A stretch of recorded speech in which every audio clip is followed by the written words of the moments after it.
From the campus of Illinois State University, this is Hancock Stadium, and welcome to our Sports Channel Plus audience for Class 3A championship game between the Indians of DuQuoin and the Red Devils of Spring Valley Hall. Hello again, everybody. This is Game 3 of our Football Fest here. 4 games in total on Sports Channel and Sports Channel Plus. I'm joined by Jack McInerney, coach at Oak Park River Forest High School, for the 3A title match.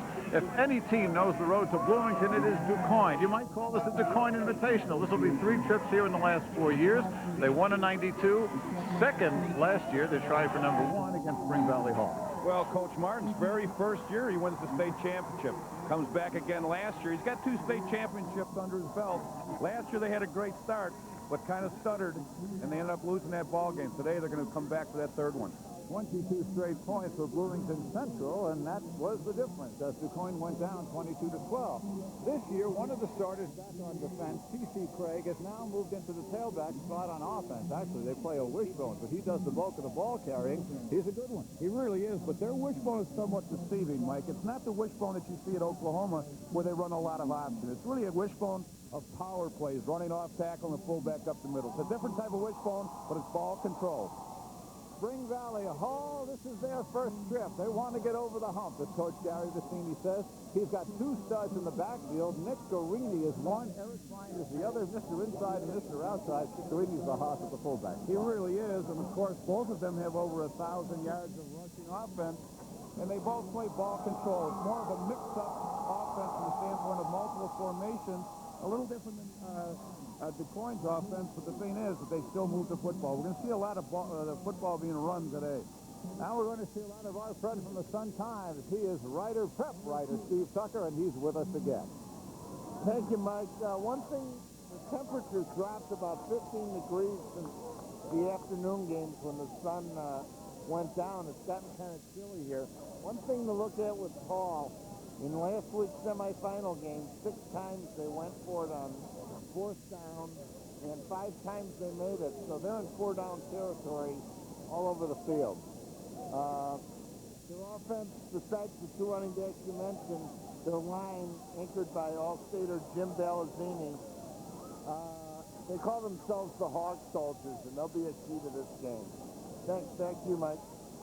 Okay, Steve, now time to check in for the starting lineups with public address announcer here at Hancock Stadium, Steve Adams. And now, ladies and gentlemen, let's meet the starting lineup for tonight's Class 3A state championship game featuring the Indians of DuQuoin High School and the Red Devils of Spring Valley Hall. First introducing the starting defensive lineup for DuQuoin High School, preceded by the head coach already on the field, Al Martin. At left end, number 30, Jason Stanton. At left tackle, number 73, Shane Dunmeyer. At right tackle, number 50, Brian Johnson. At right end, 61, Isaac Meller. At linebacker, number 91, John Gregory. At linebacker, number 25, Zeb Martin. At linebacker, number 70, Tim Chambliss. At cornerback, number 34, Matt Helmer. At cornerback, number 22, Devin Jones. At safety, number 80, Brian Reeves. And at safety, number 84, Ryan Elder. Ladies and gentlemen, those are the Indians of DuQuoin High School. And now, introducing the starting offensive lineup from Spring Valley Hall. Let's meet the head coach of the Red Devils, Gary Vicini.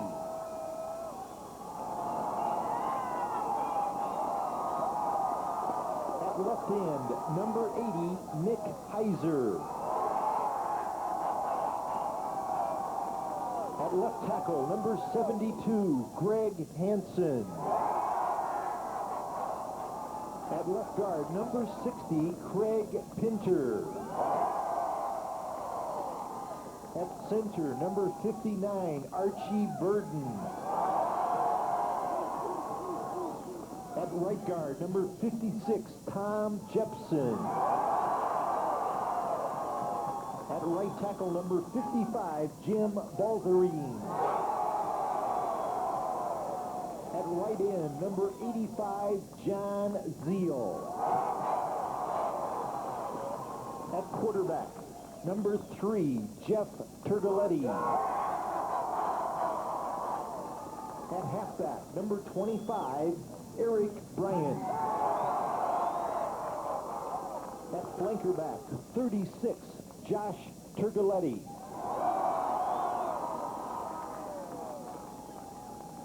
And at fullback, number 45, Nick Garini. Those are the Red Devils of Spring Valley Hall High School.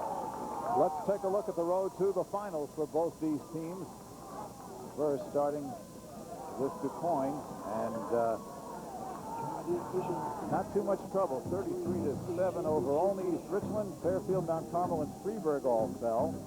So here they are again on a mission, trying to get to the #1 spot after coming in second last year. More interesting road, if you will, for Spring Valley Hall. 3 interceptions against Mendota, a team that had beaten Hall in the regular season. Then on over Coal City. Normally U-High, they won without throwing a pass in the snow. And Woodstock Marion, a victory there, a come-from-behind one at that, holding Jason Liska, the state's all-time ball carrier, under 100 yards. So they did quite a job to get to this point. But a lot of experience for DuQuoin. You see they are down in the southwestern part of the state. Spring Valley almost due north of here. And that's the geography lesson for today. The officials, first we'll check the weather, and the temperature has fallen. Again, about 10 degrees, as Steve Tucker said. The winds are coming out of the south closer to 10 miles an hour, and the forecast is sunny and cold. If it is sunny and cold at night, we have got a most unique game right here. Anyway, over to the officials, and that group will be led by George Lorenz, who is from Lake in the Hills, and he is coming out of the hills to referee this one here, the Class 3A championship. You're looking at Jason Stanton, a senior. He will kick off as soon as someone gives him a ball, and Nick Heiser, one of the deep men over there, along with Eric Bryant. And Eric Yearley, number 24. And you thought we were kidding, Jack. You actually do have to find a football. Maybe they were all left over from that snow and sleet mucky weekend. Well, somebody took their ball and went home, I guess. Or there's been budget cuts at both of these schools. Well, maybe they can get Kenton Patrick from Carthage to do it. He did everything else in the 1A game. Well, you know, the fans are in a good mood. They're applauding the officials. So Jason Stanton, we'll see a lot of him on both sides of the ball, a 230-pound senior. There is T.C. Craig, number 19. We will see him at the running back position. Right now, we're going to see Hall on offense. As Stanton left foots it, and Heiser takes it on his own 12. Get a seam, and Nick Heiser turns it on. He's got one man to beat. A good block from Bryant. He needs another one, and down goes Heiser deep into DuQuoin territory at the 35-yard line. Great downfield blocks, and both of them thrown by the same guy. 52-yard return. Mike Bunton saving the touchdown. Here is Nick Heiser. Get a cross block at the point of attack, and now there's a seam right up the hash mark. Watch the downfield block and the effort right here. There goes one. Now look at this effort right here. There goes two. That's a great effort right there. That's Eric Bryant. He is the one of the running backs, and he is in the backfield now, moving over to the left with Nick Garini at fullback. Turgoletti, the quarterback, and they give it to Bryant, and look at that move by Bryant. We told you he was Mr. Outside. You saw it there. Picked up 8 yards down inside the 30-yard line to the 28. Eric Bryant, 6-foot junior, with a flashy run after throwing 2 pretty good blocks on the kickoff return. You see the guard right here, Craig Pinter, trapping on the little counter for Eric Bryant. Fullback goes one way, they come back with a trap. a heck of a drive right off the bat for the Red Devils. Brian Reeves making the stop. Yearly in the slot, and again the give up close for the first down. Nick Guarini, Brian Johnson, the defensive left tackle with the stop. You're looking at the backs and the receivers for Hall. Turgoletti, that's how it's pronounced. Forget how it's spelled. Eric Brian Guarini, Josh Turgoletti, his brother over on the flank. Heiser and Zeal the end. Hanson, Pinner, Burden, Jetson, and Balzarine. Balzarine's the man to watch. He is all state. So it's a 1st and 10 from the 21-yard line. Turgoletti over center. And Turgoletti gives it to Bryant, and Bryant this time brought down with little or no gain. Number 91 in there, the linebacker, John Gregory. One of those from DuQuoin, along with Shane Dunmeyer, number 73. There is Dunmeyer. Looking at the defensive starters, again, Stanton, we told you about, and Dunmeyer, both their starters last year. Brian Johnson, Isaac Miller across the front in the 4-3. Gregory, Martin, Tim Chambliss, Helmer, Jones, Brian Reeves, Ryan Elder back there at safety. Just the starter things here. 2 minutes gone in the first quarter, opening drive of the game. 2nd down. They shift Zeal to the right side at tight end. And again, a quick look inside. It goes to Nick Guarini, and Guarini is met by all sorts of folks wearing white jerseys. Tim Chambliss leading the charge. You can see right here, it's just a give to the fullback, just basically a drive play with the fake off the fake to the fullback, and they don't get too much. The whole left side of the defensive line of DuQuoin comes up to make the stop. Josh Turgoletti runs in a play. You're looking at Chambliss, only 170 pounds. He also plays offensive tackle. 3rd and 9. You've got Turgoletti in the slot. Heiser split left. And again, they run inside, and again, very little there as Guarini tries right up the gut. And Johnson and Dunmeyer and Miller and Zeb Martin all combining to stop Nick Guarini. Watch the surge right here. Just a little zone scheme coming up the middle. The offensive line of Spring Valley has the nickname of the Hog Soldiers. That was a nickname given to them by the running backs, and they've gone with that all throughout the playoffs. With 4th and 6, obviously this team is going to go from the opposition 17-yard line. Hey, they've been known to go from their own 17-yard line. Turgoletti looking, his first pass attempt, and it is going to be incomplete, but the flag, as the ball was intended for Bryant. Matt Helmer, the linebacker, in there, and it looks as though that flag can be only one thing, Jack, and that's a pass interference call. And, you know, interestingly enough, the pass was overthrown, and it turned out to be just like a hand check that you hear about in basketball. He puts his left hand down on the hip. Maybe we can see right there. Just a little hand check on the hip, thrown over the top. But that results in the first down. You saw Jeff Turgoletti. That's his reaction, so it is a first down for Spring Valley Hall. Yearly comes in, along with Eric Hurst, number 12, into the backfield. On the defense, half the distance to the goal. First down. That's a tough play because DuQuoin held him, actually. Now they've got a 1st and goal. Gary Bassini on the sideline, mounting the charge here. 1st and goal from the 7.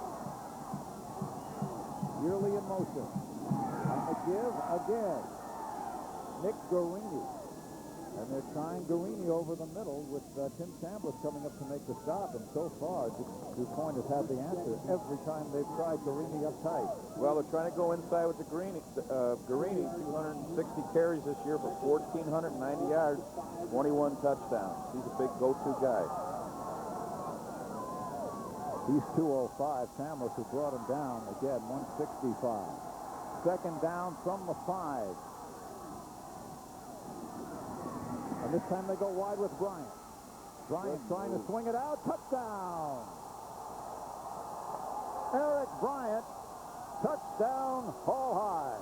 Great move inside to set that up. He dipped in just long enough to freeze that safety and then dipped out and went for the flag and took it in. Eric Bryant, 6 foot, 165-pound junior. His 12th touchdown of the season, and here it is. Little counter right here. He's got the guard and tackle out in front of him. Watch the dip right here. Hesitates, and that draws the corner in the inside shoulder of that tackle, and he dips it out and gets into the end zone. So Eric Bryant has given Spring Valley Hall the 6-0 lead. They will try for two. They nearly always try for two. Turgoletti makes the call. And they give it to the second man through, and into the end zone is Josh Turgoletti. So Spring Valley Hall, with 7:54 to go, has struck first on its opening drive. They'll come back up the field with the score. The Red Devils 8, and DuQuoin's Indians will get the ball.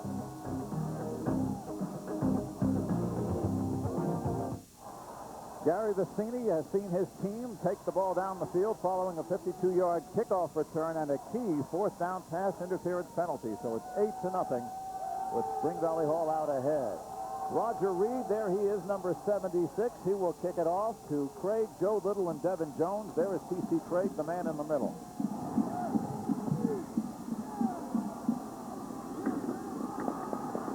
Taken by Jones. And Devin Jones gets past the first wave. And he gets the ball across the 30-yard line. 13-yard return as we take one more look at the touchdown. A pretty piece of running, Jack. Just a little counter play here. The fake to the fullback. You can see both guards pulling out in front of Eric Bryant, number 25. Here's the key right there. That little move is what pulled the corner inside, and he was able to dip it outside for the touchdown. Well, now we'll see DuQuoin on offense for the first time. Jared Willie is the quarterback. Zeb Martin, T.C. Craig, Terrell Craig, and Joe Little are the backs.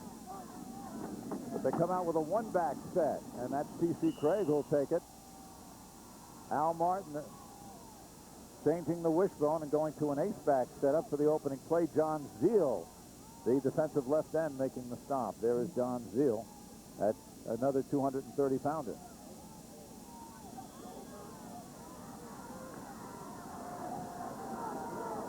Gain of 4, call it second down 6. Now they're in the wishbone. That is Zeb Martin, the fullback spot. Little and Craig are your halfbacks. And the give is to Joe Little. Little, who missed last year or most of it with an injury in the title game, gets a couple of more yards as he tries the left side. Over there is Eric Bryant. Again, just a power play with the two lead backs kicking out and Little coming in behind him. Again, as we mentioned in the opening, it's a wishbone formation, but it's more of a power formation rather than option. 6:30 to go. 8-0 for the team in red, the Red Devils, and the DuQuoin Indians with their first offensive series here with a third down play. Again, they give to the second back, and Joe Little again for the first down and more across midfield. He's brought down by Jeff Turgoletti. Very similar to the plays that Hall ran, just a little counter off the fake to the fullback right here, and coming back with the trap. You can see the trap right at the top of your screen right there. Tim Chambliss, number 70, not real big, but does a nice job mechanically of making that trap. The ball on the 49-yard line of Spring Valley Hall. It's a first down for DuQuoin. Quick hit up the middle, and Zeb Martin makes his first attempt. Zeb Martin, one of the three sons of the coach. Ray Actis stops him, along with number 80 there, Nick Heisen. That first down play is so important to get a good game, whether it be 4 or 5 yards. And now you've got a better situation as far as play calling. You can see right here, just a real short, quick trap right up inside. Nice job by Zeb Martin. Gain of 6. Ball's on the 43. Again, the wishbone.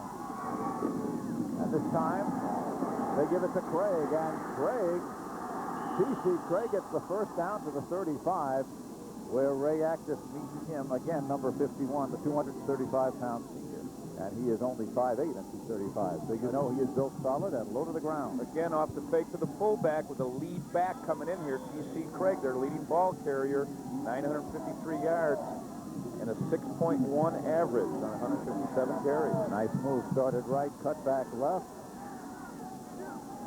Good for a 1st and 10. Again, Zeb Martin. For 2. Number 78, Joe Thompson on the stop. Well, that's the kind of stop that the defensive fronts want to make on first down. They really don't want him to get more than 2 or 3 yards on that first down play. A few words about Jared Willie, the quarterback. He is a junior, only 5'10", but again, very adept at running the wishbone offense. A lot of misdirection, a lot of, if you will, sleight of hand. We saw that in the 1A game with Joey Dione. Here's the pitch out on the option, and Craig takes the handoff, takes the pitch. Could have been trapped in the backfield, but he makes a nice gain there. Again, first down close to the 20. And Actis, along with Jeff Turgoletti, finally make the stop. Watch Jarrett Willie really gets drilled here in the option. You can see what happens is two guys take the quarterback, and we did not defend the wishbone on the perimeter very well here. Jarrett Willie really gets drilled, but makes a nice pitch for a big gain to C.C. Craig. 11-yard pickup for TC. The ball on the 22-yard line. Gary Vecini hoping now his defense will hold. The 8th play of the drive coming up here, 1st and 10. Breaks the bone again. Play clock down to 5 with the single back, and it's Zeb Martin. And Zeb Martin with a good gain to the 15. A long-distance flag coming in there on that play. Yeah, they fired that one from, is that East, Jack? You know, to this day I never know. That's East. That's why I dropped my knees every time thinking that you weren't on the Santa Maria. And we have the face mask call. Right here, it's just a zone play backside of the fullback. Let's see if we can see where that play is. It's hard to see from here. Oh, and that'll be a half the distance. Here's George Laurent. Well, I guess there's something with George's mic that isn't there. We have a 1st and goal now for DuQuoin. Green Valley Hall scored on its first drive. DuQuoin has had the ball now for nearly 6 minutes. Second man through, Little, and Little is stacked up. Again, running the little cross buck. Ray Actis, number 51, and Nick Garini coming in to stuff this play cold. You can see right there the face of the fullback. They're blocking down, but the lead back on the other side, Zeb Martin, was supposed to lead that play, didn't get much.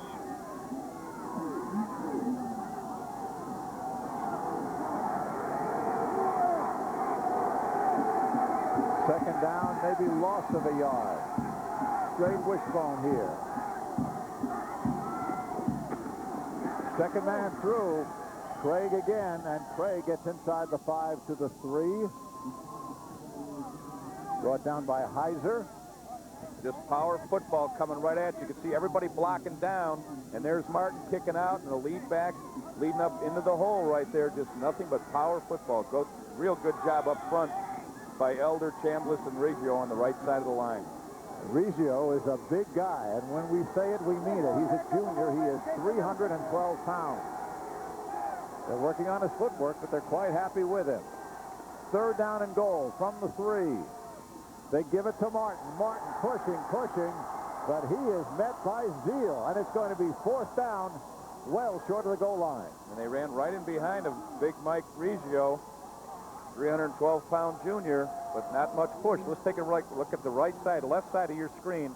The big guard right there kind of stands up. Good job there. The defensive tackle coming down to make the big play. John Zeal with the big stop here. Now we're at 4th down and 3. This whole drive has been on the ground. And we'll see what happens here. The wishbone. Marie and Little are the running back. Jared Willie, and Willie is not going to get there. That play was in trouble from the beginning. Look at Nick Heiser. As Jared Willie on the option had no place to go with it. I actually think this was designed to be a sprint out off the option fake. You can see right here, there's really nobody there to pitch to, and just not really well run here, as you can see. Let's take a look. They're blocking here. Kind of gets tripped up on the fullback. Good penetration coming up the top of the field to take away the pitch man to force him to turn and run with the ball. There's 2 ways to defend the option. You can defend it or you can attack it. And in that case, the defense attacked it. Turgoletti to throw from his own end zone. Floats this one out intended for Heiser. Dangerous pass. 2 defenders around him. Matt Helmer made the stop along with Brian Reeves are on the defense. And that play was just thrown up for grabs.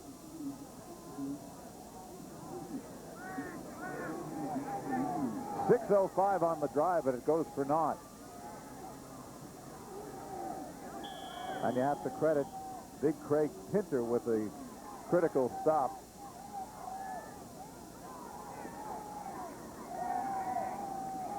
So 2nd and 10.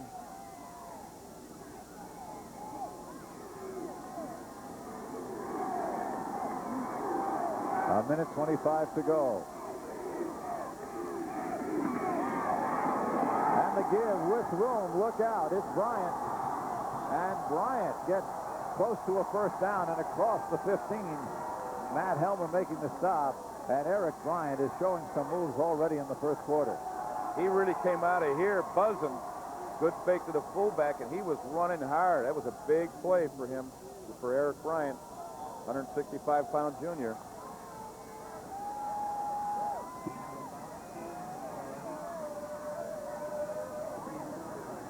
Clock ticking, 1:09. And a 1st and 10 on that 11-yard gain. They go into the I. And the up man, this is Guarini, and Guarini just plowing straight ahead. He gets about 3 yards. Helmer joins the fray, so does Zeb Martin. As well as number 30, Jason Stanton. Well, they're coming up. They're reading that play. They're really keying on the fullback. And once they see determination of direction, those linebackers are filling fast. 31 seconds to go in the first quarter. Gain of 4, 2nd and 6. And they're in a wishbone look right here. And coming through, this is Josh Turgoletti. Turgoletti, who hasn't seen much action. Brian Reeves stopping him, but Turgoletti out to the 30-yard line, and that'll move the chains again as the first quarter now in its final 11 seconds. Well, they're really playing off the fullback fake and giving it to the second man through because those linebackers are literally collapsing down on that fullback, and so consequently the halfback is coming open as the second man through on that fake. That's the end of the first quarter. And quite an exciting first quarter it is. Spring Valley Hall with its 1 touchdown on its first drive, leading 8-0. Coach Al Martin talking there with his DuQuoin Indians. They've got to talk some strategy here, and we'll be back to start period number 2 after this. Back in normal, I'm Mike Lederman along with Jack McInerney, Bob Albrecht, our Sports Channel crew in the truck, and our statistician Dave Berkson, spotter Mark Sikora. We're all here as we're watching DuQuoin and Spring Valley Hall. Start of the second quarter. Isaac Miller, the big stop. Both these teams are moving the ball extremely well up and down the field. They got their running games in high gear. Well, the only score came really as a result of a 52-yard kickoff return and then a key 4th down penalty. That has been the difference thus far. 2nd down and 8. Guarini and Bryant in the I. And this is Nick Guarini, and Nick Guarini again going off to the left. Brian Johnson, number 50, to stop. Al Martin. Been in the playoffs every year, won his first year as head coach. Gary Vicini, this is his first trip in, and he has been at the helm for a dozen years. Came out of Illinois Wesleyan. First 3 years, Vicini, 3-6, 1-8, 0-9.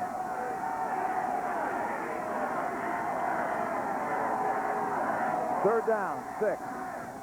2-back set, Yearly in motion. And the ball's on the ground. Ball is loose, still free, all over it. Still, it's greased, and DuQuoin says it's got it.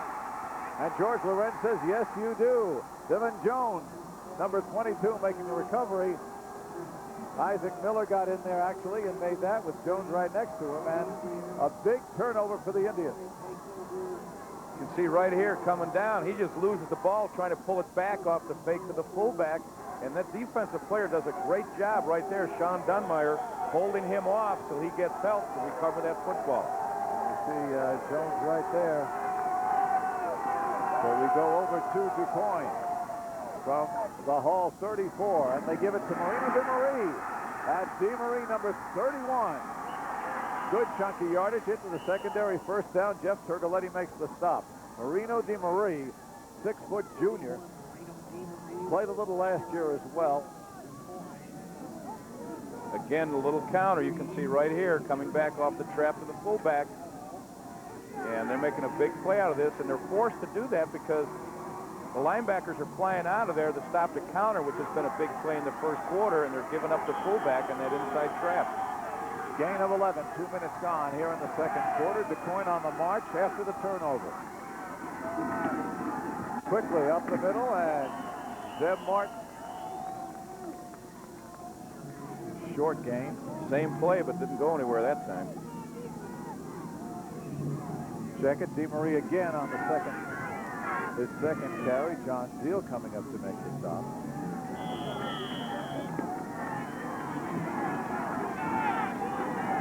So they've got DeMarie at fullback. Little and Craig are the two halfbacks in the wishbone. Pass wide. First time. Jared Willie looking. He's got a man wide open. Complete touchdown Reeves. Brian Reeves all alone. Back up tight end, 22-yard reception. Beautifully executed play as Jared Willie, again, who doesn't pass much, passes effectively. His 9th touchdown pass of the year and the 4th to Brian Reeves. Well, that play was created by Jared Willie putting the pressure on the corner. You can see right here with the fake. He gets outside, and what this does is it forces the secondary to roll up because he's already broken contain. And right here you can see he's got a man wide open. He could have ran that or threw that. Nice catch and a touchdown.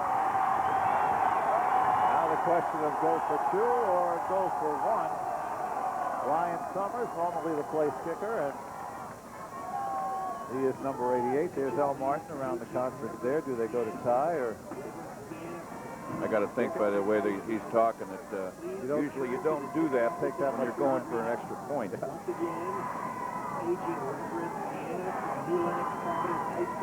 Martin coming into this season, 91 wins, only 10 losses. Not a bad record. Not a bad record in the start. I think he was encouraged quite considerably his first year when he won the state championship. I mean, that kind of encourages you and gives you a good start. He's done a great job. Well, Hamiltonian place. DuQuoin is the place of the Hamiltonian, but it's been Al Martin who's had most of the horses. Meanwhile, Gary Vicini, we'll get that out. That was good. And if you have to work at it, just don't even try.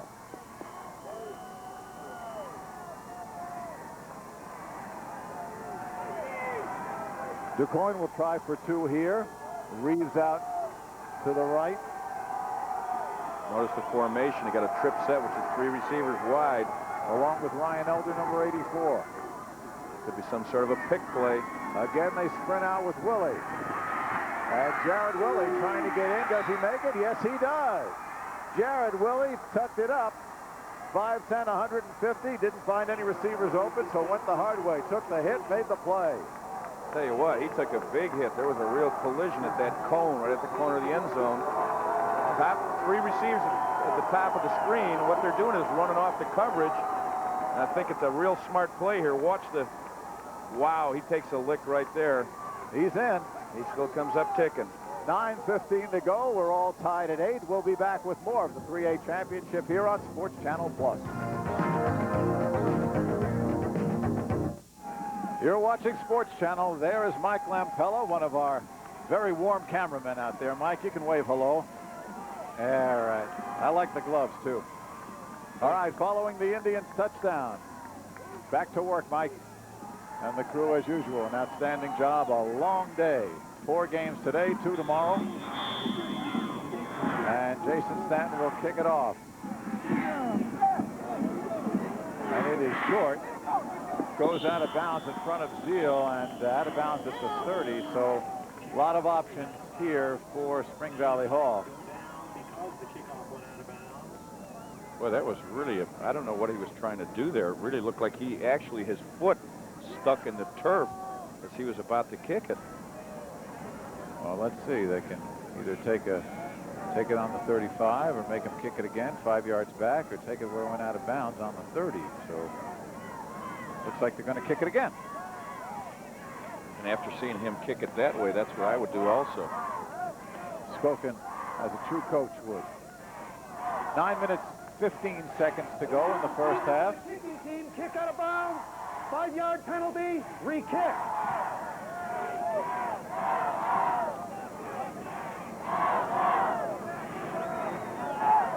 Well, DuQuoin will kick again, this time from the 35. You're looking at Jason Stanton. And there is Nick Heiser, one of the deep men back there, along with Bryant and Yearly. Remember, it was Heiser who broke that 52-yard kickoff return on the opening kick. Anybody that's ever kicked a football can appreciate the impact on that foot in this kind of weather for those players. And you can see he just has a regular gym shoe on there. No, he's got the square toe now, like the steel tip show. Yeah, he's a lefty kicker, so. Stanton will go from the 35. And this one also is. Got a bad shoe, I think. We better call Danny Abramowitz here. We got a problem. Houston. Better go back to the other shoe. Well. Take the ball, sure. Your luck is going to run out sooner or later with that. He's going to kick it into the end zone. Stanton has been a kicker for a couple of years and normally a very good one. Illegal procedure on the kicking team. Receivers elect to take the ball at the 40. Okay, so Hall will take over at its 40-yard line, I believe, is where the ball went out. So good field position as you look at Jeff Turgoletti. Number 1 in his class, wants to go into engineering. And right now he's going to engineer another offensive drive for Spring Valley Hall. It's really nice to have the number 1 academic person in your class to be the quarterback. That kind of helps if you want to call audibles. Heiser comes to the right split, full house backfield. Garini in the middle, the fullback. And it is Mitch Garini, second man through. It's Josh Turgoletti, and Josh Turgoletti is thrown for a loss in the backfield. Nicely done again by Chad Reams, number 17, and Isaac Miller, number 61, combining to tackle him for a loss of 2. Back to the 40, make it a loss of 1.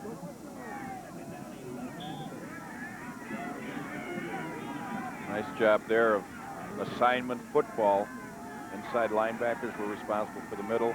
Corners took the second man through. Very fast-paced first half, Jack. Well, they're not throwing the ball too much. 2nd and 11. Again, the full house. They take it from Garini, and back goes Turgoletti to throw. Hit as he goes, but it is complete. It is Bryant, and Bryant, again with a huge chunk of yardage. Helmer, and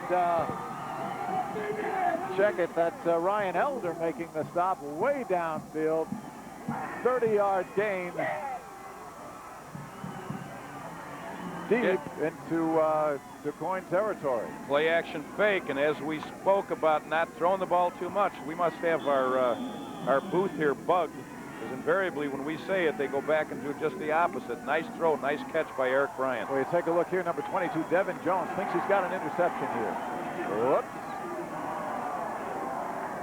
Jones only 5'10", Bryant 6 feet. And they stay on the ground now and get very little out of it as Bryant on the game. You're taking a look at number 91, the linebacker John Gregory. And one of the reasons DuQuoin has done so well, says that man Al Martin, is the development of the 2 linebackers, Helmer and Gregory, who didn't start at any level until this year. Helmer's a senior, so's Gregory. 2nd and 9. They sent Turgoletti out on the right wing. Back it comes to Bryant. Bryant nowhere to go this time. Upended nicely again by DuQuoin. Devin Jones coming up from the cornerback spot to make that play. Well, really, that's a job of the secondary and the outside linebacker. Watch number 30 at the bottom of your screen. He just stays home, even though they're coming back. He never goes with the flow initially. Here comes Devin Jones coming up. They're playing man coverage. He was reading the tight end blocking. He just came up to stuff the play. 3rd down and 10. Ball just outside the 30. Good look at Jeff Turgoletti. And they go to the inside handoff on the reverse. This is Yearly, and Yearly gets nothing. Eric Yearly stopped by Matt Helmer on a third down play, and once again, it's fourth and a bunch for Hall. DuQuoin doing a real good job of reading their keys. They're staying home on the counter here. The backside people going nowhere. There's not a lot of movement in the backfield as far as the backside, weak side of the play. Do a nice job of stopping that reverse. Hall 0 for 3 on third down conversions. Remember the key fourth down in the first quarter seemed to be an incomplete pass, but a pass interference penalty set up the touchdown. 4th and 9. Pergoletti gets through, gets away, completes it to Zeal for the first down. To the 17-yard line. And Jeff Pergoletti made that play. Helmer and Martin bring down Zeal, and Zeal is slow to get up. He took the hit over the middle, and he's holding his left elbow. You see a little play action fake here. Should have had him right there. Number 73, Sean Dunmeyer, missed him. Turns around, delivers the football. Well, John Zeal. Jacket team that's lived and died, mostly lived on fourth down this season, is doing it again. It's an outstanding play here by Jeff Pergoletti. 14-yard pickup. There's Zeal, and he took the shot. He's a big target, 6'2", 230 pounds. Eric Yearly in motion. 1st and 10 from the 16. Again, the first man through. This is Guarini, and he takes half the defensive line, led by Martin and Jones. The linebackers coming up, cornerback. There is Zeb Martin, 2-year starter. See a little short trap inside again to the fullback, trying to cut back, and there's a good shot of Martin coming up.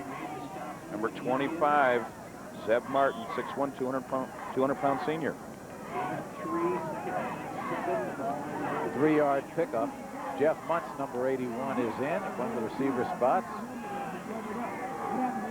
Rossini, very vocal on the sideline. Pergoletti on the right wing. Tight formation, and they give it to Guarini, and Guarini fighting his way through. Seems to be stopped at the line of scrimmage, but he gets inside the 10. Great effort right there. John Gregory bringing him down as Nick Guarini made that play. He's really stopped at the line of scrimmage. Just poor tackling right here. You can see they're not wrapping up, and he just does a nice job of spinning out. 205 pounds of power. Spun away from Brian Johnson, number 50, and sets up a third down and little more than 1. If he had been stopped initially, they would have had a third down and 8. Back to the full house backfield. Yearly goes in motion. Ends are in tight and up the middle for the first down. Doing it himself. Pergoletti, Brian Johnson making the stop. Pergoletti, let's take a look at 59. Archie Burton, the center, does a nice job, 190-pound senior. And the right guard, Tom Jepson, and the left guard, Greg Pinter. Nice job of getting off the ball, pick up that first down. Clock is running, 4:20 to go first half. We are tied at 8. 1 touchdown in the first quarter for the Red Devils. DuQuoin coming back in the second quarter. The Red Devils driving again, 1st and goal from the 5. Josh Pergoletti in motion to the left. Jeff Pergoletti on the option. Down just short of the goal line. Jeff Munn signaling touchdown, but he was down at about the 1. Well, at 6'4", he can stretch out pretty good here. Just following in on the option, coming down the line. And they don't want to pitch it down here, and he's trying to stretch out that 6'4" frame, get it in the end zone.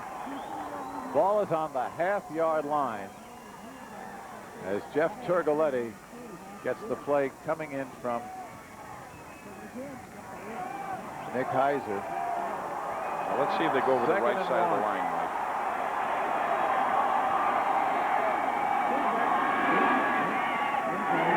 Josh Pergoletti, touchdown.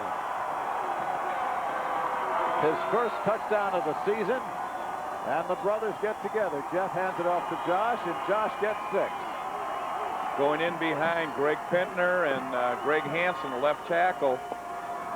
You can see right here, number 60, Greg Pinner, and Hansen, number 72, 6'1", 230-pound senior tackle, doing a nice job.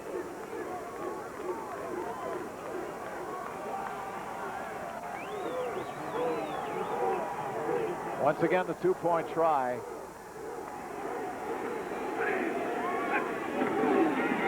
Inside, second man again. This time it's Josh Turgoletti one more time. So little brother Josh, the sophomore, puts up a couple. Check it, he's a junior. Right now he's a hero. He scored the touchdown, the two-point conversion.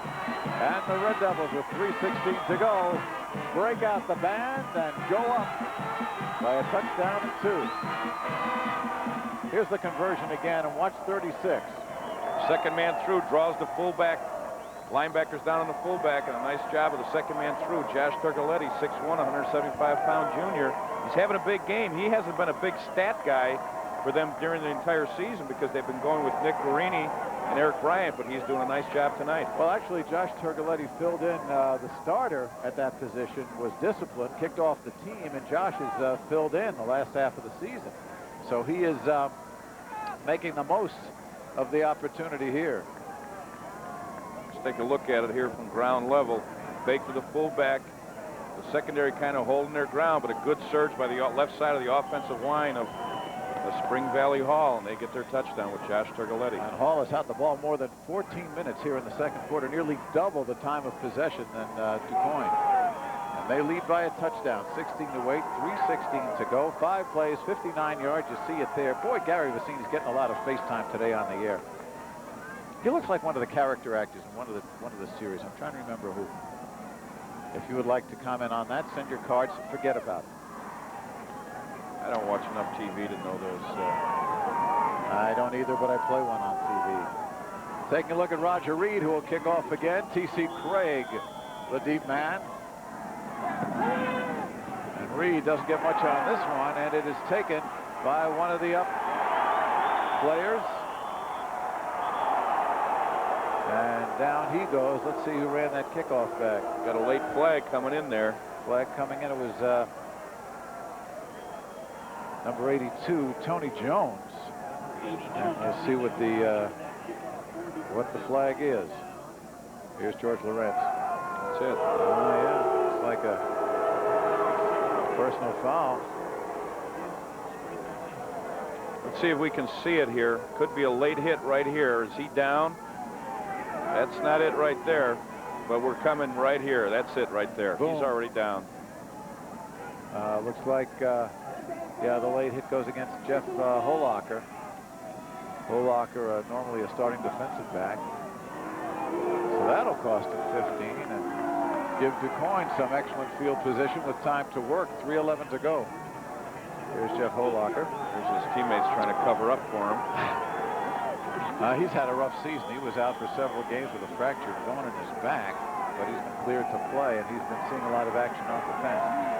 From near midfield at the 48, DuQuoin breaks the bone, goes to the one-back set. And a short gain. Zeb Martin going in for a couple of yards. Joe Thompson at 6'2", 210 stops him. Relatively penalty-free game. Of course, that big one against DuQuoin set up the first Hall touchdown.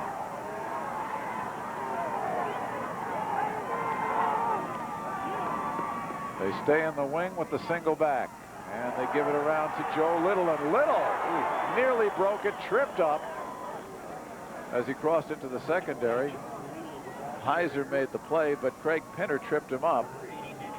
Actually, number 30, the outside split end, did a nice job there. Jason Stanton of not blocking the corner, which would have been a clip. He held off, and that really helped on that last play. Good judgment. Close to a first down. We'll take a measurement here with 2:23 to go on the clock. Been a terrific ball game up to well played football game. Two good football teams. Ball control, lots of good running backs, outstanding offensive lines, good defensive plays. First down for the Indians.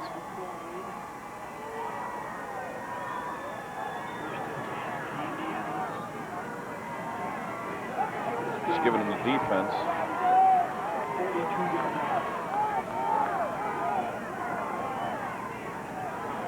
B14, if you saw that, have them write it down there. I thought it looks like we're playing bingo, but DeMarie, the only setback. As Jared Willie goes to throw, completed in and out of the hands of Ryan Elder. Running before he caught the ball. Had the ball, tried to turn and run before he had complete possession.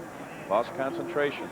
Elder, the leading receiver on this team, 16 catches, had this one, and just as you Watch said, him turn. There he goes. off early. Ooh, take it with you. Another angle here, kind of turning before he gets the ball. He knows he's wide open. He wants to get up the field. Tom Jepson, the linebacker on the coverage. There is Ryan Elder. Ryan Elder had 15 catches during the regular season for 279 yards and 4 touchdowns. Second down, receiver split left and right. Little in the slot. And this is Elder, holds on to this one, gets the block from Little down to the 35-yard line, where Josh Turgoletti brings him down. Trying to make that a flanker screen. They threw it to the slot side. He picked up the man and had him. And watch the left side of the line here coming down. They get rid of it. Now they release. You can see the man in front of him, the slot man, blocking on his guy, and then he's trying to get in behind those linemen that pulled. And good job of defense there by... Well, Little 5'8", 145 on Josh Turgoletti, 6'1", 175. Wasn't a match right there because Josh Turgoletti got him. 3rd and 3. Back to the wishbone. First man through DeMarie, and Marino close to a first down, but I believe he's going to be short. Looking again, number 51, Ray Actis, who's been very active on the defensive line. Joe Thompson helping out. Big split there from the tackle, but there's the inside trap. And just a nice job of closing down by John Zeal, number 85, 6'2", 230-pound defensive tackle.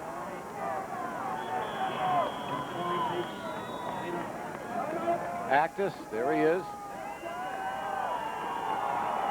And his teammates will face a 4th and 1 here with 1:03 to go. The ball on the 33-yard line. Certainly a critical point at this juncture with DuQuoin in possession, trailing by a touchdown and 2 extra points. There's been a lot of these situations thus far in this first half, Mike. We've had an awful lot of 4th down plays that have been close enough for both teams to go for them to keep their drives alive. But, of course, the big goal line stand on 4th down was the only difference, and that was a key play. They didn't get it in that early goal line stand going for it on 4th down. Well, the Hogs are really big among the Red Devils fans. Look at that. Good artist. Absolutely. You talk about the Valley's linemen being the Hog soldiers. And we have the Indians on the other side. The cold Indian. And there you see the time of possession, not only because DuQuoin's had the ball the last 2 minutes. They were almost doubled by Hall. 4th and 1.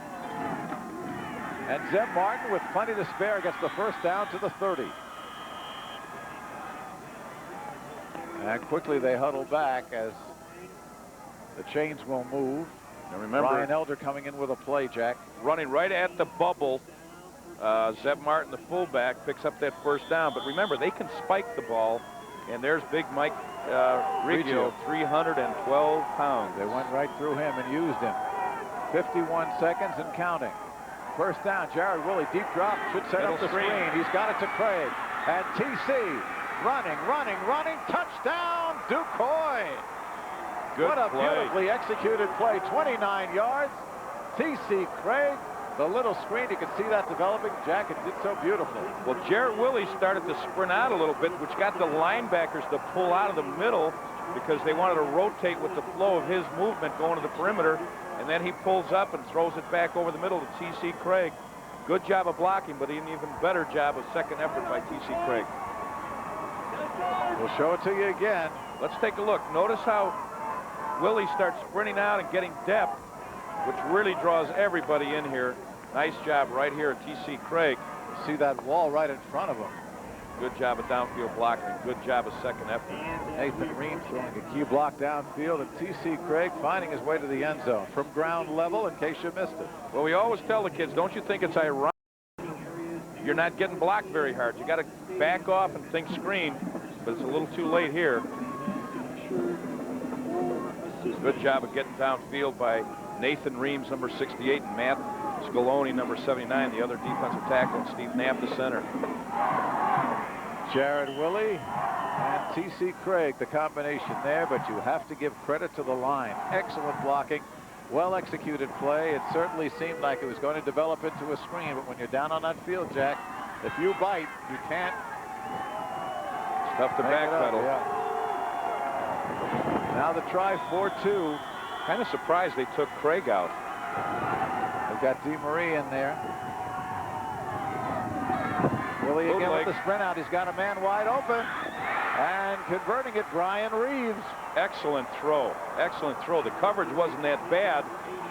And in the goal line situation, you tell the defensive backs, come underneath, force them to throw it over your head, not in front of you. And they did that, and he still put the ball on the money. And Brian Reeves using all of his 6'2" frame. And watch him go right over the defense here, Jack. Good little counter fake. He drops the ball right over the top. Nice catch, nice throw. Eric Bryant on the coverage. And again, well executed with 41 seconds to go. We have got, as they say, a barn burner. A barn burner. 16-16, 2 touchdowns and 2 two-point conversions for each team. They just both keep answering back. They have good long drives going forward on 4th down. Excellent execution by both teams. And this is one of those games where who's going to have the ball last? Not so much that it's a high-scoring game as much as it's ball control, and they're both driving the ball nicely down the field with excellent play selection. Well, there is Gary Vicini, who is, I think he's been on camera more than David Letterman this week. He's had a lot to say. 41 seconds left, first half. There's the situation. Hall will kick off. Hall will receive, of course. Number 30, Jason Stanton kicking off. There is Jason.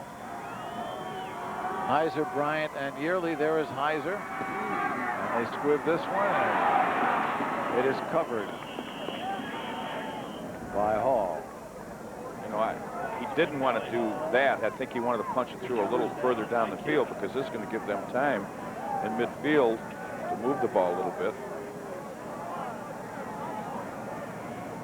Al Martin, 7 plays, 52 yards, 3 minutes, 35 seconds with T.C. Craig, the touchdown reception, tying the game at 16.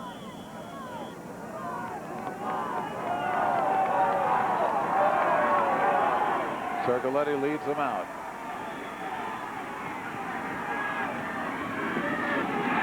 Sergoletti to try to throw. Shoots it over the middle and intended for a Heiser, but just a little bit behind him.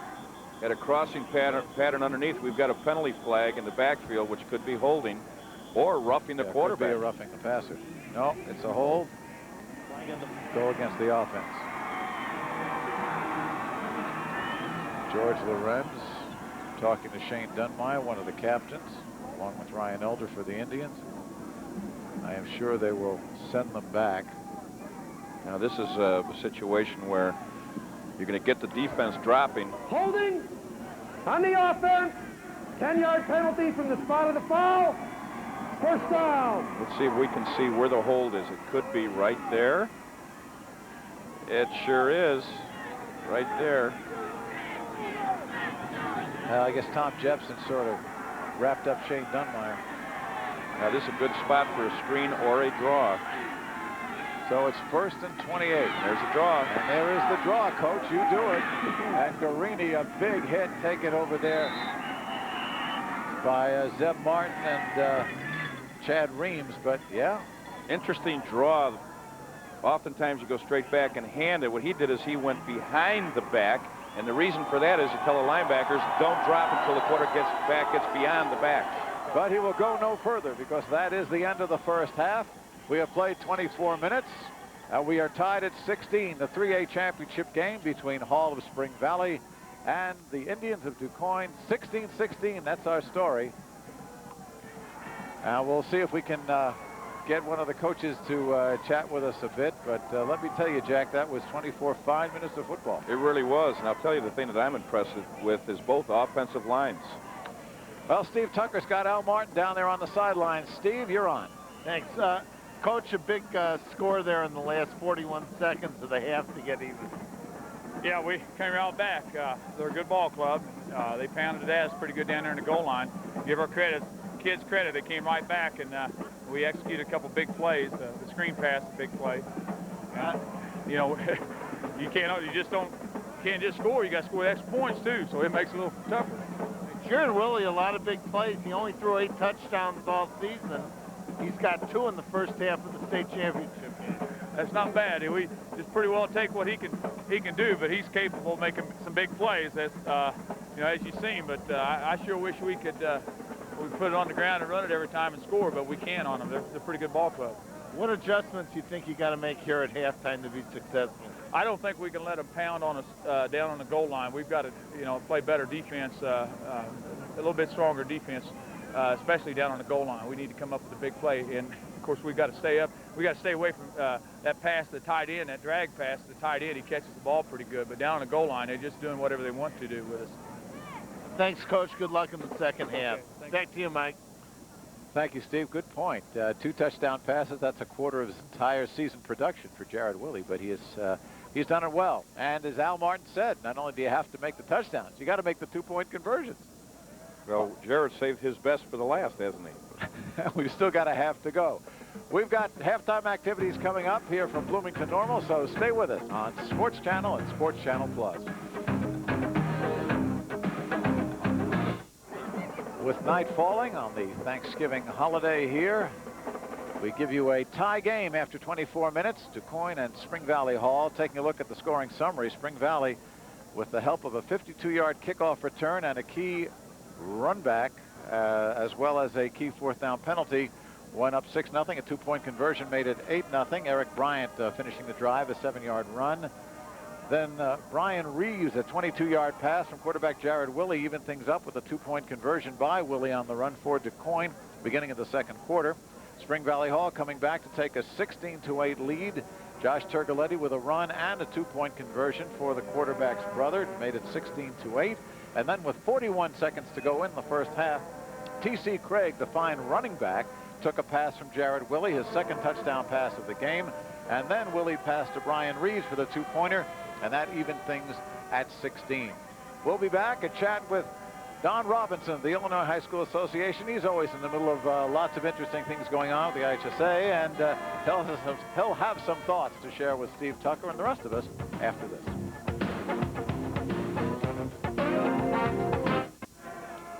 Back at halftime, let's go on to the field. Steve Tucker's got a special guest, Don Robinson, Associate Executive Secretary of the IHSA. Steve, it's all yours. Thanks. I'm here with Don Robinson, the Associate Executive Director of the Illinois High School Association, and the administrator runs football. Another great tournament with huge crowds here today, and we're not even halfway through the 6-state finals. It's been going very well, Steve. Thank you. We appreciate you being here and recognizing these teams from all over that have had a long, hard season. Through the 2A, 1A, 2A, we had nobody had lost a game yet, and they come away from here having lost one. It's tough on them. It sure is. One thing that people are going to be talking about tomorrow: Class 6A final, first time ever in the state. 2 teams from the same conference, which kind of settles an argument, at least in Class 6A, about what conference plays the best football, at least this year, with Naperville Central playing Wheaton South. Well, it never could have happened before because we always made a point to see to it that teams from the same conference were in the same at least 16-team bracket. But with the new seating arrangement that was initiated this year by the football committee and will probably continue in the future, it just came out that we had seeds that were in the same conference in opposite brackets, and they ended up playing for the state championship. So it's one of those things that I don't mind at all. I'm sure it's great for their conference. It's bragging rights, that's for sure.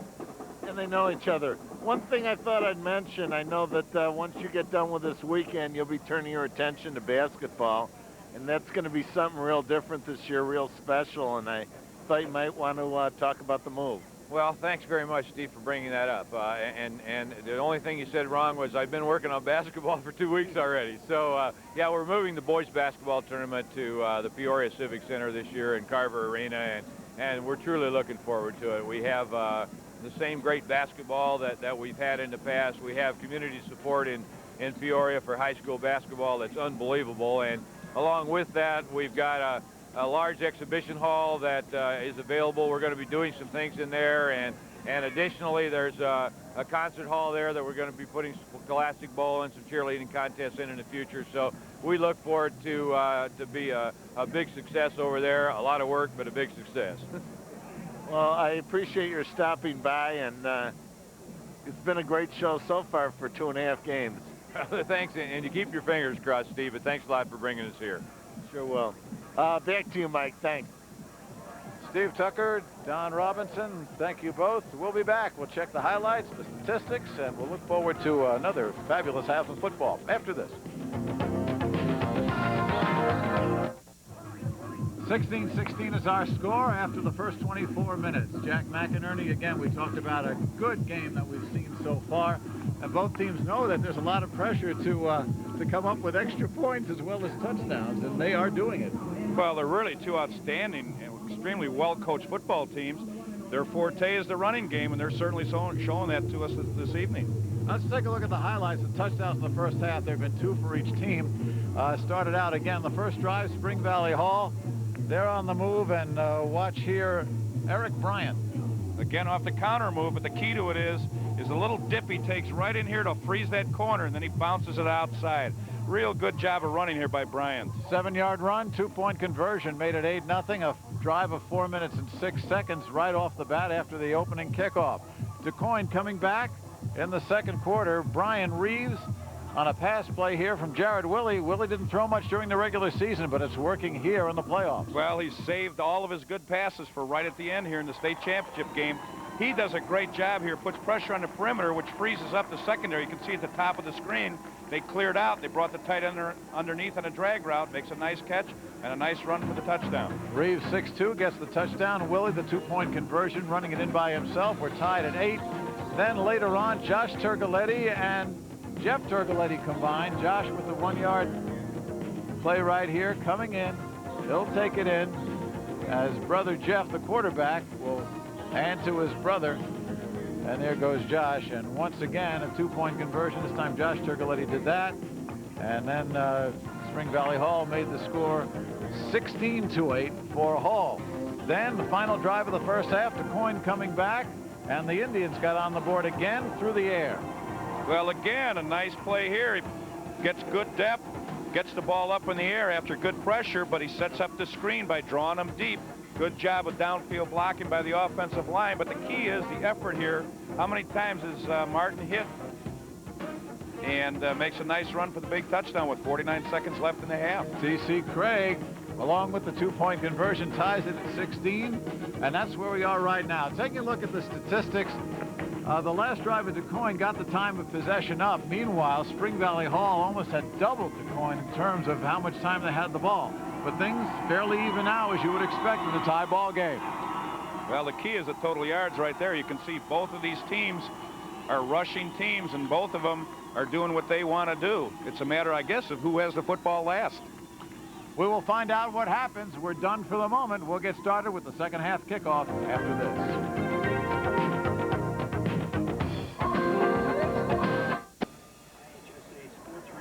Before the start of the third quarter, let's go down to Steve Tucker. He's got Gary Vicini with him. Well, Coach, score is even, the stats are even. What do you have to do to win this game in the second half? Well, I think probably Al's saying the same thing. We've got to get a stop somewhere along the line defensively and then turn around and get a score. We had a couple of breakdowns in that first half, a fumble, which was a big, turnover, and they turned that in for a score. So we have to just play some assignment football in the second half like we have all year, and hopefully get a stop and then do something there with the ball. Their defense is holding people to 6.7 points a game. You have 16 at halftime. That's the most they've given up in the playoffs. Well, we feel we can move the ball, but right now it's not a case of us, scoring. Obviously, we got to score, but we've got to make our own defensive stops on there because they're doing some real fine job moving the ball themselves. So we've talked about more defensive adjustments at the halftime than we did offensively. Thanks. Good luck in the second half, Coach. Thank you. Back to you, Mike. And thank you, Steve. We're getting ready here for the start of third quarter action. You, again, look at the road that Hall has come through. had one loss during the regular season to Mendota, then coming back and beating Mendota handily, 28-7 in the first round, knocking off Coal City, then going to U-High in that miserable weather that we are all too familiar with from a couple of weeks ago, and running 65 plays without a pass. Of course, you couldn't pass in that mess anyway. And then against Woodstock Marion with Jason Liska and stopping Liska. When you say anything under 100 yards is stopping Jason Liska. That was a big ball game just to do that. Montini wasn't able to do it. Liska came back in the second half, and they beat Montini, who was expected to be down here for this ball game. Chris Andriano and his son. And the funny thing we're going to see also as far as DuQuoin is concerned, they talked about a rebuilding year, but then they went up against West Frankfort, which was a playoff team last year, came from behind and beat them, and then got the confidence and kept going. Let's take a look now. Let's see what happens in the second half. This is last year. Remember Bloomington Central against DuQuoin. This is Corey Parker with a 6-yard run, and that helped seal. That's Bardwell, the quarterback, and he goes right in there. The quarterback sneak.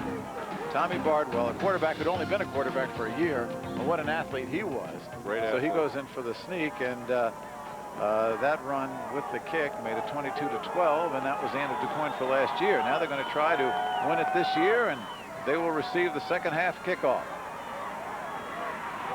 And very quickly up and down with a fine stop by Tom Jepson. That was a real pop on that kickoff. Yeah, once again, it was Tony Jones running it back 8 yards. So DuQuoin will be on the offense here with the backfield of Jared Willie at quarterback, Martin at the fullback, T.C. Craig, Joe Little, the halfbacks. Those are the starters. All tied up from their own 41. Good field position. And they give it to Joe Little, who we haven't heard much from. Nick Garini making the stop on Little after a gain of 3. Well, they're trying to mix it up. And again, the fake to the fullback right here, and the tackle comes. It's a tackle trap. He gets bounced around a little bit here, and not much of a play there for Joe Little. Ends are in tight, 2nd and 7. The sprint out, and turning it up is Jared Willie, and Willie close to first down yardage, crossing midfield. Little counter action on the option here. Goes one way and comes back and turns it upside when the people that had the pitch went up to take the pitch. Watch him fake to the fullback. He'll spin around. It's a lead option here. They block down. They take the pitch people. He sees the seam and turns up inside. Nice play. And that's what a good option the wishbone quarterback will do. He'll make that decision at the line of scrimmage. Ray Actis on the stop. About a yard short here on 3rd down. And they give it to Martin, and Martin fighting his way across first down territory. John Zeal putting the blocks to him, but not before they'll move the chains, and they're in Red Devils territory. Well, again, Zeb Martin being the workhorse. You can see right here, it's just a veer scheme. They're just wedge blocking behind Mike Riggio, 6'1", 312 pounds. But the key to that was number 70, Tim Chambliss, the right tackle, 5'10", 170 pounds. And he will be a key if he can do his job at that weight. DuQuoin will be in a lot better shape. 1st and 10. Again, it's Little, and Little breaks free. And Joe Little close to first down yardage again. Nick Heiser tripping him up as he gets across the 40. I think if Joe Little would have kept running north and south, he would have had a much bigger gain. You can see right here, second man through, fake one way, just a little counter lead. He comes back, and right here he tries to stop and cut back to the sidelines. Had he been going up the field, I think he would have had a longer gain here. Nice job of blocking here by Zeb Martin. Nice run by Little. Gain of 8, 2nd and 2. Right up the middle is Jared Willie. Look at him go. Jared Willie, he's to the 10. Inside, still going, dragged it down. Jared Willie, just a quick snap, and he went. Eric Bryant finally making the tackle, but it's a 32-yard gain, and once again, DuQuoin is threatening. He certainly didn't run like he was 150 pounds. on this. You can see right here, there's nobody over the center, and he just outquicks the down defensive tackles. Good job here spinning, 150-pounder, 5'10" junior, Jarrett Willie. Big play for DuQuoin. And Eric Bryant carried him the last 10 yards. So at the 7-yard line, it's 1st and goal. DuQuoin looking for his first lead of the ball game. Started things here in the 3rd quarter. Zeb Martin straight ahead. Check it. That is Zeb Martin. Straight ahead, gets maybe a yard.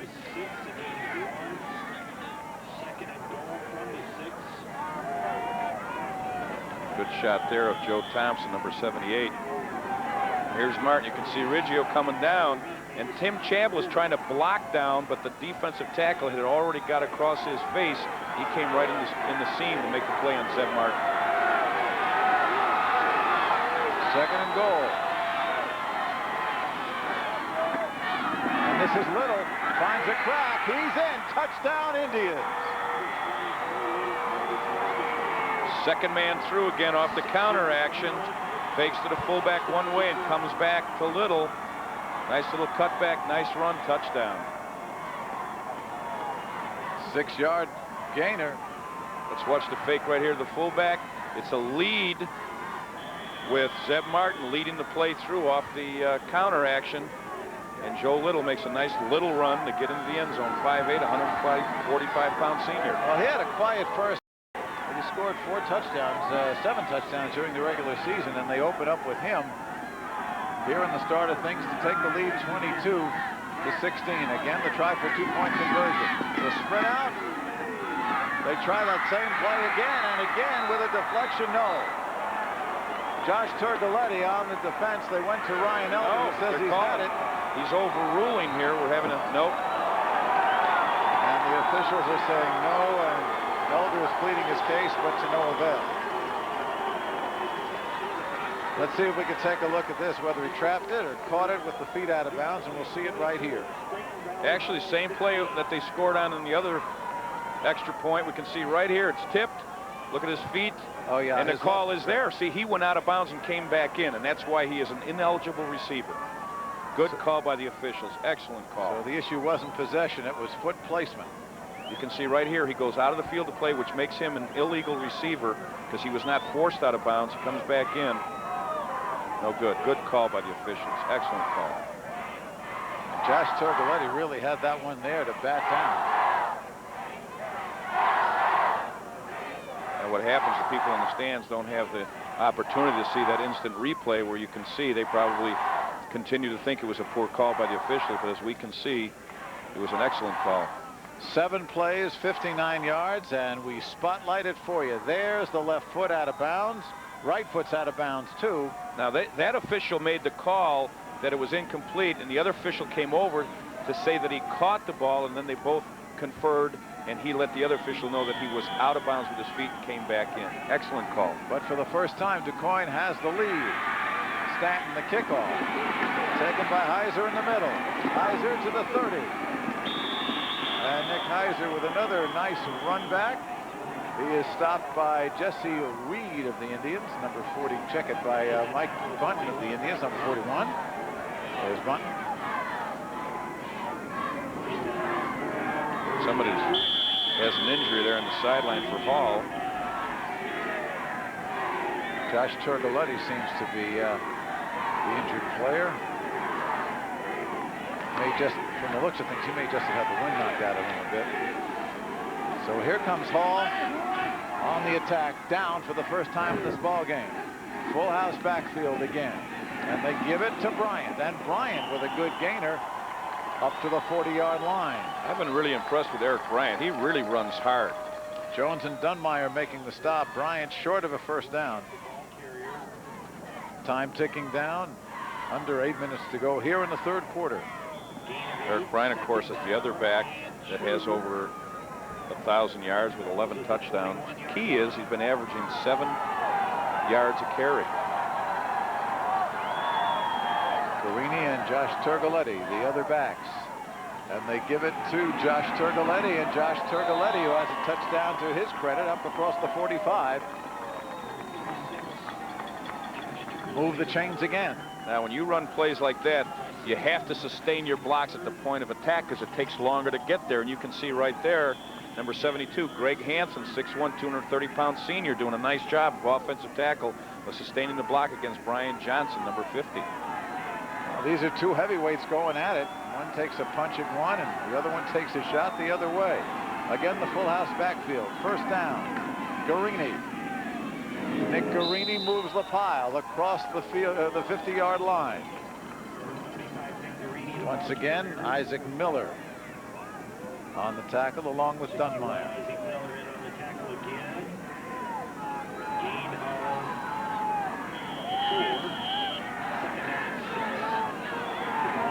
Gary Vicini, very calm on the surface.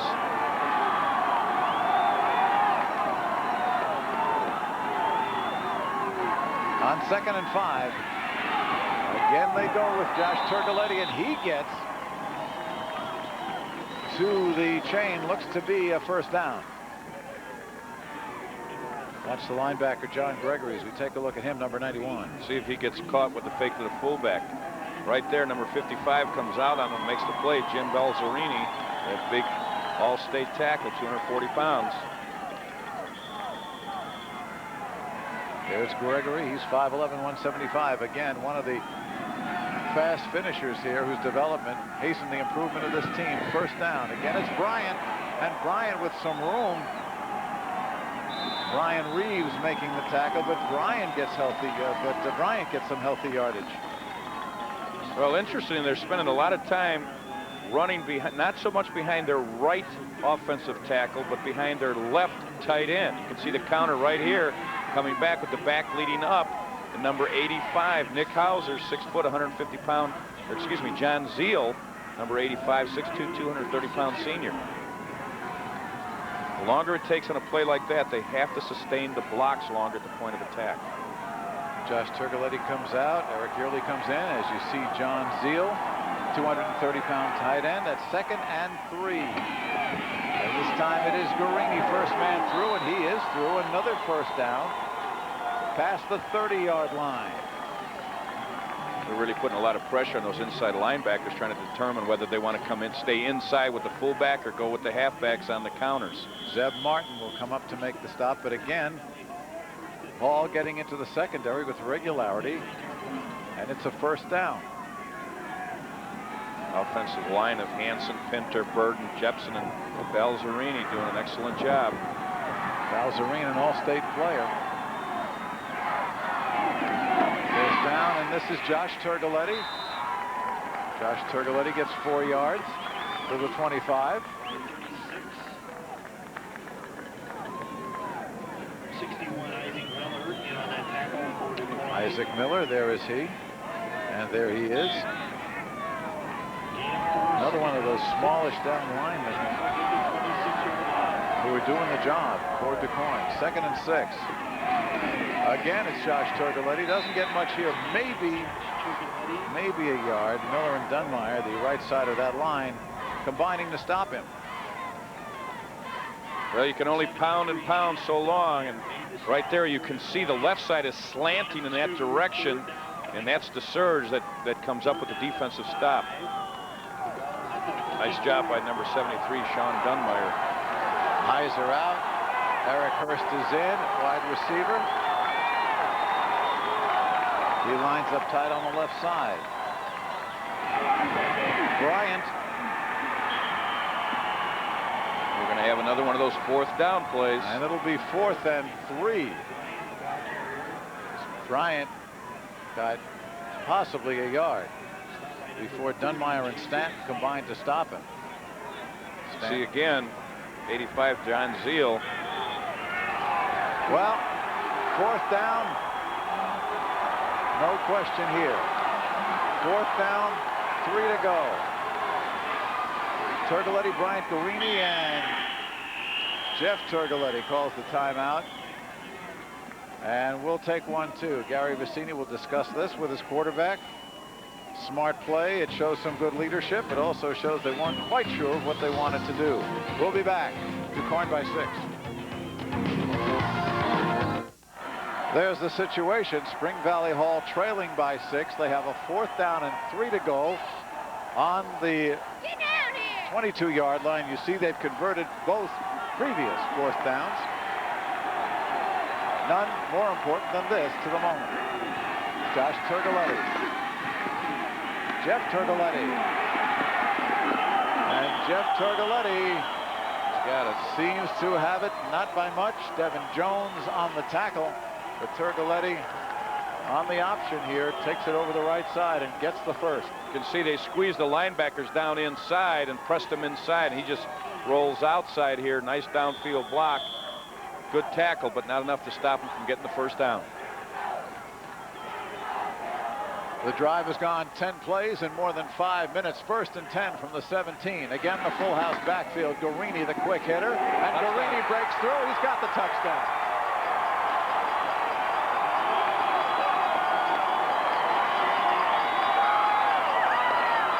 Again, running behind that All-State tackle, Jim Balzarine, 6 foot, 240-pound senior. And John Zeal, the tight end, 6'2", 230, do a great job at the point of attack for Nick Guarini. 22 yards, his 22nd touchdown of the season. Have a look. You can see right there, they pancaked the linebacker. He's got a nice open path to the end zone. Nick Guarini, 5'10", 205-pound senior. Again, as we have all evening here, they're going for 2. That's Eric Yearley on the right wing. Yearley with the ball. Ooh, Yearley packed at the goal line. Did he get in? Oh, no. No, he did not. Great stand-up play by the defense. Zeb Martin, number 25. Let's see who else is in on it, but an outstanding clutch play by the DuQuoin defense. Wow, that was almost too close to call. Watch Matt Helmer, number 34, the linebacker, along with Martin, number 25, Jack. They're trying to freeze everybody inside with the fake to the fullback and the wingback, and they come back. Let's watch this. There's a clip right there. And right here, it looks like he is in with the ball, but he didn't reach out. Helmer with the stop. You can see where the official's putting his mark in his Ryan Reeves. Ryan Reeves, number 80. Watch him here at the bottom of your picture, Jack. Right here, you see where he has the ball? And Martin makes sure. Well, that's a good call by the official. At least from here, it looks that way. You're right. That was some kind of cliff, too. Brian Johnson in there as well. So give credit to the DuQuoin defense. And in a game like this, wouldn't you know, we're still tied at 22. There's Zeb Martin. He is a defensive player primarily. They've got him back at fullback this year. Last year as a junior, he anchored the defensive linebacker. And there's Dad. He's got 2 more sons, younger, one of whom plays. And there is Reed to kick it off. Somebody better pick it up. And back it comes to Little. And Little having his problems back there, and that could have been a disaster for DuQuoin, but the Indians hold on to the possession, although they don't have the good field position that they've been used to lately. Well, these kicking teams have really been punching the ball through here, and you can see right here, it's just a bad hop, and this happens on AstroTurf. Not real good field position. From the 25. DuQuoin now in a tie ball game again. T.C. Craig trying to swing it wide, and Craig goes up the sideline before he's knocked out of bounds. Bryant finally got him as he turned the corner. Nice run. 10 plays, 68 yards, and look at that healthy chunk of clock. 5:22. And Nick Guarini, the 17-yard run to cap it off.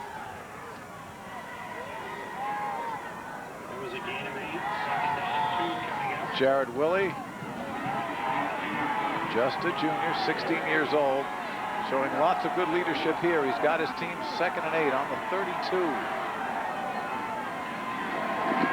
To Martin, and Martin the quick hitter. Zeb Martin across the 40, 1st down and more. Taken down finally by Joe Thompson, and a good chunk of running. Nothing fancy about this guy, Jack. Not at all. He's not an open field runner. He's just a workhorse. You can see right here, he's just a little short trap again. Real quick trap by Nathan Reams. And Martin, with just good effort, spins around, lowers the shoulders, keep working north and south. He's not an east and west runner. He just wants to get up the field. First down, their own 43. Option. Swinging out to Little. And Little being met by Reed, and then finally finished off by Thompson. Well, they had nobody out on the perimeter to block the man who had the pitch, so it made it very difficult. We'll take a look at it here.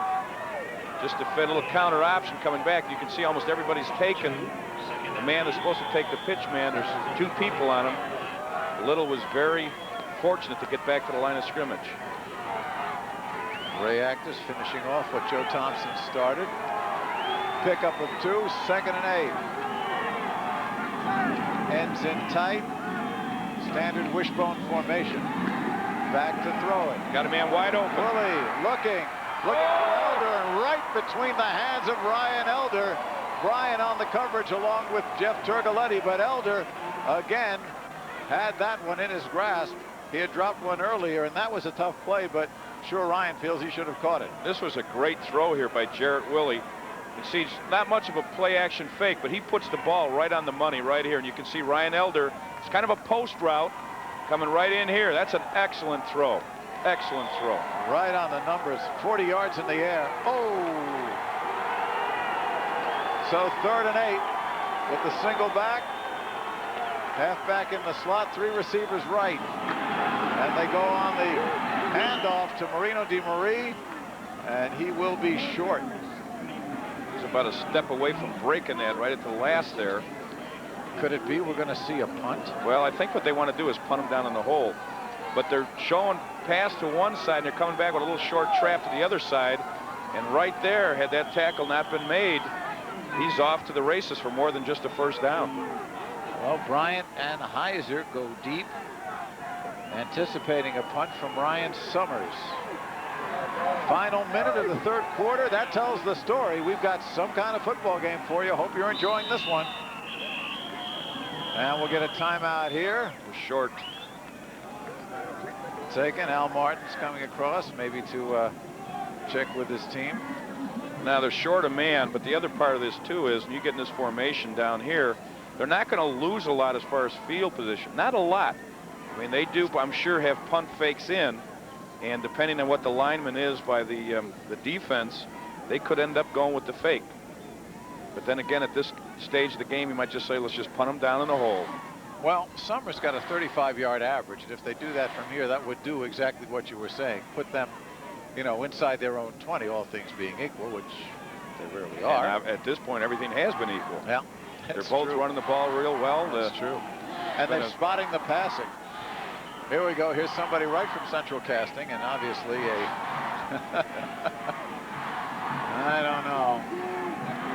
Nothing like high school football, you know? I'll tell you, I ran into him in the parking lot. Oh, I'm sorry. Okay, Summers back. You'll finish that story, Jack. I want to hear this. Nice punt. Gets it big down. bounce. Inside the 10. Ooh, picked up, and that's a dangerous play there, but that one was headed for the old coffin corner. And there's Bryant. You can see that. That is a hole. They will be on the 8, a 43-yard punt, 3-yard return. Isaac Miller in on the coverage, and a fine job done there by Ryan Summers. You can see the big AstroTurf bounce right here. And there's really not a whole heck of a lot he could do. Fortunately, it bounced right back into him, but great field position, putting him down in the hole. Final minute of the 3rd quarter, tied at 22. Spring Valley Hall High with the ball. He's got a Turgoletti, he's got a man, he's got Bryant, but overshoots him. Eric Bryant had beaten the coverage, and again, a lot of guts, but a smart play to throw from your own end zone. Well, you know, it certainly is unexpected from the standpoint of what they've been doing all afternoon, but they have an awful lot of confidence in Turgoletti, and both these receivers are open, as you can see right here. The ball's just a little overthrown.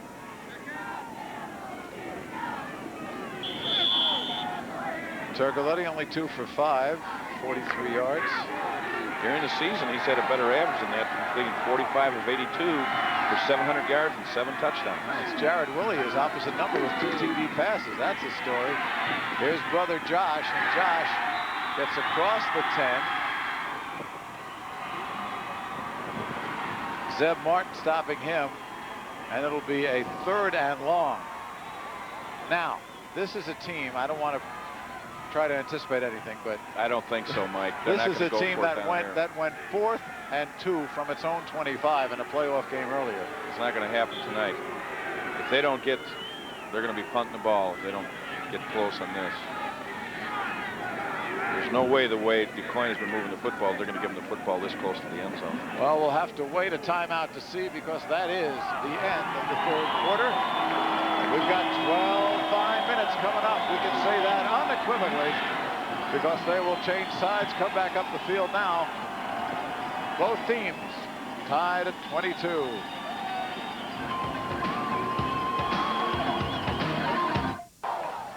.3A championship goes into its last 12 minutes. Well, barring overtime, and right now it's an overtime situation. 22 all for Spring Valley Hall and DuQuoin.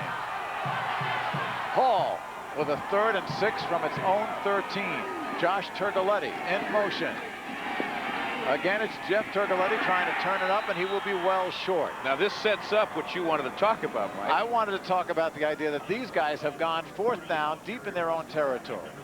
Okay, now you're saying there's no way that's going to happen. We're going to look for John Zeal to punt the ball. So how come they haven't dropped any men back? Oh, now they are. Okay. They read the clippings too, but he also figures it's not going to happen. All right, Zeal will punt it. And you're looking at Devin Jones and Brian Reeves, the 2 deep block. Zeal had right in his face. That's why they don't punt on 4th down. Jack, you're saying this is a gambling team, but right there, DuQuoin coming in, making the recovery. Isaac Miller, who's been big all game. And wow, what a big play that was. Well, the punter just took, he wasn't back very deep, but he just took too much time. I mean, he took 3 steps here. No way.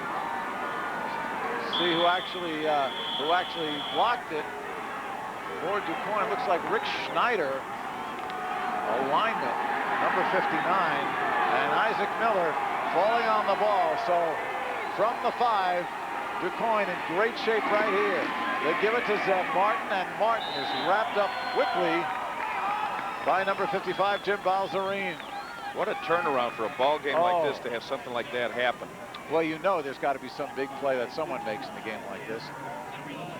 Well, actually, you know, you talk about a big play like that. That was more, not so much a big play from my standpoint, but just a breakdown mechanically.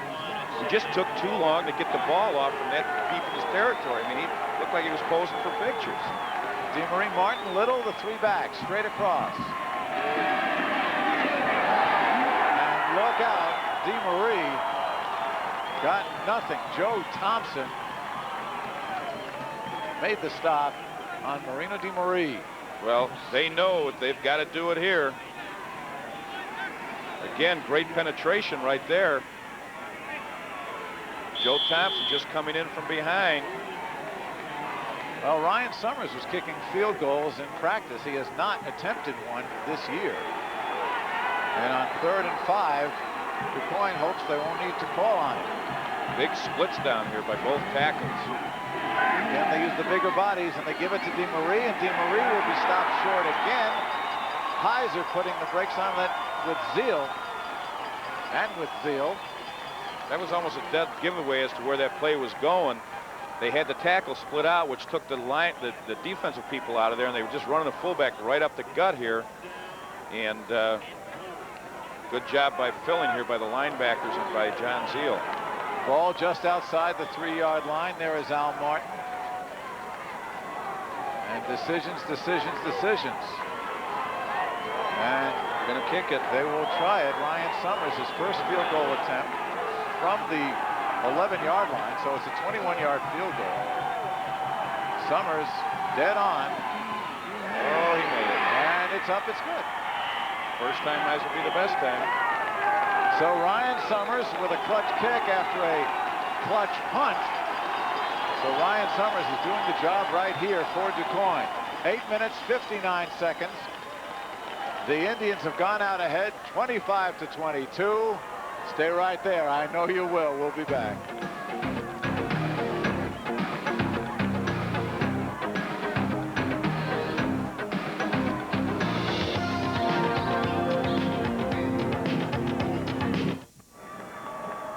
All right, Zeal trying to get the punt off here, and watch Rick Schneider. He's done this twice this year now, coming in for the block. You can see it was a 3-step punt. In a situation like this, you got to catch and kick, and 3 steps is just too long, and he was not at 12 yards. He was only about 8 to 10 yards from the center. Just a little too much time. And it leads up to this 21-yard field goal by Ryan Summers, his first attempt all season, straight and true. Great follow through, great kick. And they're very happy, and under tremendous pressure right here. Tim Kraft, the holder, number 12, celebrates as well, and that has given DuQuoin the lead. 4 plays, 2 yards after the block punt, 2 minutes off the clock. And Stanton will left-foot it out of there on the kickoff. Scrimming it once again. Josh Turgoletti takes it on his 32, and Turgoletti gets a few yards across the 35. And so Spring Valley Hall will be in business again. Tomorrow, you want to stick with us on Sports Channel as well. Mount Carmel, Maine South. That's the big 5A matchup. Jim Blaney and Bill Gorley will have that for you at noon. Followed by the #1 team in the state all season long, Jack McInerney.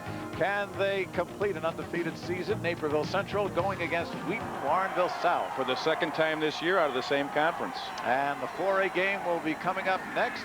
Springfield Sacred Heart Griffin against Providence. Meanwhile,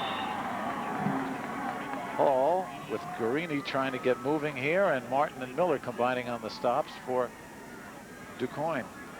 You know, I've had trouble sleeping on the Thanksgiving weekend. I don't know if it's I eat too much during Thanksgiving or the fact that I'm just excited about all these high school games, but this is really exciting to come down here and even watch it on television, watch these great high school teams getting the chance to play for the state championship. It is fun on Chevrolet Sports Fire. We talked about things to be thankful for in sports, and this is right at the top of my list, and they're bearing me out here. Gurley on the left wing, and once again they go with Guarini straight up the middle. Guarini close to first down yardage across the 45-yard line. He looks like he is a man possessed those last 2 carries. Running behind a real fired-up Hog Soldiers, that offensive line. You can see right here, they're getting on people and driving them off, and he's doing a nice job of just leg driving, getting up the field. Ryan Elder coming across to put the brakes on Nick Guarini. Just short of the first down by about a yard. Time now ticking off at 7:30. Spring Valley down. 3rd and 1. Josh Turgoletti in motion, and somebody moved on the left side of the line, but look out! Jeff Turgoletti takes it well into DuQuoin territory. Did flags go? Somebody on the left side of the line looked to be moving. Left end jump, fell out of his stance, and big play. And the flag went down. 23-yard run, but yeah, they call it an illegal shift. Yeah, he fell out of his stance. He lurched forward just prior to, watch the bottom of your screen right here, right down at the bottom. See him leaning forward. Right here in the red. There he is moving. Yeah. Yeah. That's a big play. Big play. Like Nick Heiser, number 80. It was Heiser, by the way, who caught that touchdown pass with about 4 minutes to go in the semifinal against Marion. It's a coach's nightmare when somebody's offside when they're not even at the point of attack where the play is going. So it's a 3rd and 6 now for Hall. Crashing through. Look at Reams. Chad Reams made that play, and he just came through like a man possessed for DuQuoin.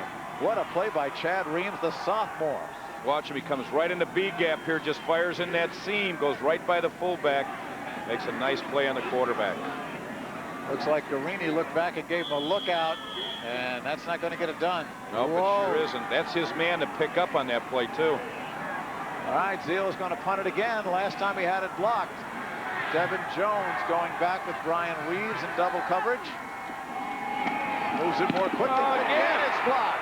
This time. And he's gone. He's gone. Look out. The linebacker. Look out. Touchdown DuQuoin. And that's why they don't punt on 4th down. 2 in a row. Miller the block. Matt Helmer the touchdown. Part of that problem, Mike, is that he's a 3-step punter, and he's only lining up 10 yards from the line of scrimmage. By the time he takes his 3 steps, he's 7 yards from the line of scrimmage. We have a flag down there on the 5-yard line. That could be a celebration call.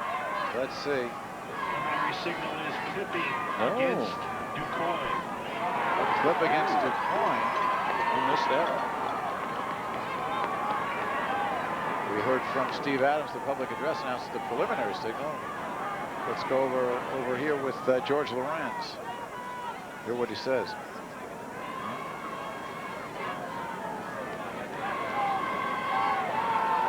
Well, the punt was blocked by Isaac Miller. Matt Helmer picked it up, number 34, ran 32 yards for a touchdown. And here's the call. On the return, 15-yard penalty from the spot of the foul. First down for DuQuoin. Well, the spot of the foul was the 5-yard line, and you wonder how much was necessary to do there, but DuQuoin's going to have to get into the end zone again. A little too much exuberance by the blocker, thinking he needed a little help to go 3 yards. Joe Little. And Little with a good gain inside the 15. Let's see if we can see the block again. We'll certainly see the block punt. Maybe Watch, count his steps, Mike. 1, 2, 3, and then he's coming, and that's too long for where he's lining up from. Just absolutely too long for where he's lining up. Now let's follow through here. Here's the play. Presence of mind to pick this up. And he's going down the sidelines, and at this point right now, he's in pretty good shape. Oh, that's just not a real act. I don't know if that's kind of a touchy-touchy. Yeah. Real touchy-touchy. Hold on, Miller. Second down here. And Little gets very little. I didn't, you know, I mean. If that was, in fact, where it was, I don't know where else he could have. Well, no, that's where the flag was thrown. He was the only person that was anywhere near that play. Didn't look like he touched him. I don't think he did either. I may have been tripped up by his own man. But the call's made, so let's see take a look right here. Now watch number 61. That's Miller going, well, you know, it looked like he was actually trying to pull back. I don't think Zeal even knew he was there. And the thing, yeah, Zeal was never affected in his pursuit of the ball carrier. Kind of an interesting call. Academic, it's 3rd and 1. And straight ahead on the sneak and stopping the quarterback. Ray Actus has been big all day. There's Actus. Now we got another 4th down, Mike. How many of these we've had throughout this entire ball game? Clock at 4:45. You can see the penetration right there. Joe Thompson comes right in the A gap between the center and the guard and makes that play. Now it's 4th and 1. The crowd is on their feet here at Illinois State. Willie the quarterback. Martin the fullback. And Zeb Martin needs the extra yardage. Looks like he's got it. Depends on the mark here. Well, the first surge, he had to get to the 10. He had to get basically flat on the 10-yard line. And that's where he's oh, my. That was interesting mark here. John Zeal making the stop. Gary Vicini looking on, and we will measure this one. You can see right here, he's got to get to that yard line right there. There's the surge. Linebacker's coming up to fill. And the mark, you can see the line judge coming right down here. Now, initially where he's at, he's beyond the line, but you can see where the ball is. And he's short. Oh, my. No, he got it. Just made it by the nose of the football. Oh, the nose of the football. Eric Bryant, Spring Valley Hall. You can see his reaction, number 25. And Gary Vicini, oh, yeah, no problem. Well, not only does it give them the first down, it gives them control of the clock for DuQuoin, and Al Martin wants a timeout right here. 4:19.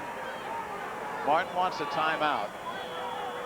Yardage is tough down here, Jack. What's the timeout for? Well, I think right now he wants to make sure that they're all working on the same cylinders. He doesn't want. He wants to make. They've only got one left. Well, but how many times has he been down here? You know, that's a key situation for him. They want to run some clock because obviously the Hall has been able to score, so they want to run the clock, but he's probably talking about the splits to take. The last couple plays, there's been tremendous penetration by the linebackers getting in the seams between the center and the guards because the splits were too big. DuQuoin, 1 in 88, 1 in 92, second last year. Looking for a third championship under Al Martin. What a record he has had. Joe Little, been a factor here in the second half with the touchdown, 42 yards on the ground. Spring Valley Hall, Gary Vicini, a dozen years at the same location, looking for his first championship and his first trip to the finals. The timeout situation, as you can see, we mentioned that DuQuoin down to its last timeout, but obviously Al Martin felt it very valuable to take one right here with the clock at 4:19 and a 3-point lead. Well, coming up after this, the 4A game. Providence looking for a second straight title against Sacred Heart Griffin of Springfield. Jack?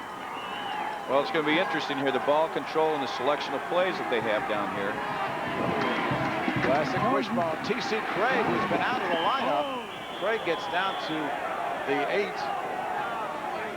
And they will milk the clock as much as they can. Now going to 4 minutes. T.C. Craig, who scored on a screen pass earlier, here takes this handoff. Just power right here, coming right at you, and he tries to bounce outside. He had more of a hole inside. But remember, they want to get in field position. They might be running the ball in here. What he talked about was possession to finish up with wherever they are with the ball in the middle for the field goal. But the field goal can only give him a 6-point lead. Well, he might think that's enough at this point. Some score is better than nothing. Willie under center. This is Little. Little to the 5. Again, notice where he's going. Coming right back into the middle of the field. Joe Thompson on the stop. I'm sure they're going for the score, but obviously that the fact is that if they don't get it, they want to be in good position. They don't want to be kicking anything on an angle. Good power running right here by Joe Little, 5'8", 145-pound senior. He's had a nice game tonight for the Indians. So what here, Jack? Keep in the middle of the field, kick the field goal, or try to sprint out in that pass that's been so successful. I think they keep in the middle of the field. They've been running power, and what do I know? Willie looking. He's got his man, Zeb Martin, touchdown. They have an awful lot of confidence in Jarrett Willie. He hadn't thrown that much all year, but apparently they feel as if he's come up with the big plays tonight. Zeb Martin across the middle. Jarrett Willie going left, throwing right. And what a play this is. Right here, it's a design pass all the way. He's rolling out. You can see right here where there's a little delay by the fullback right in the middle of the field. He's getting the flow of the defense, and he throws back against the grain.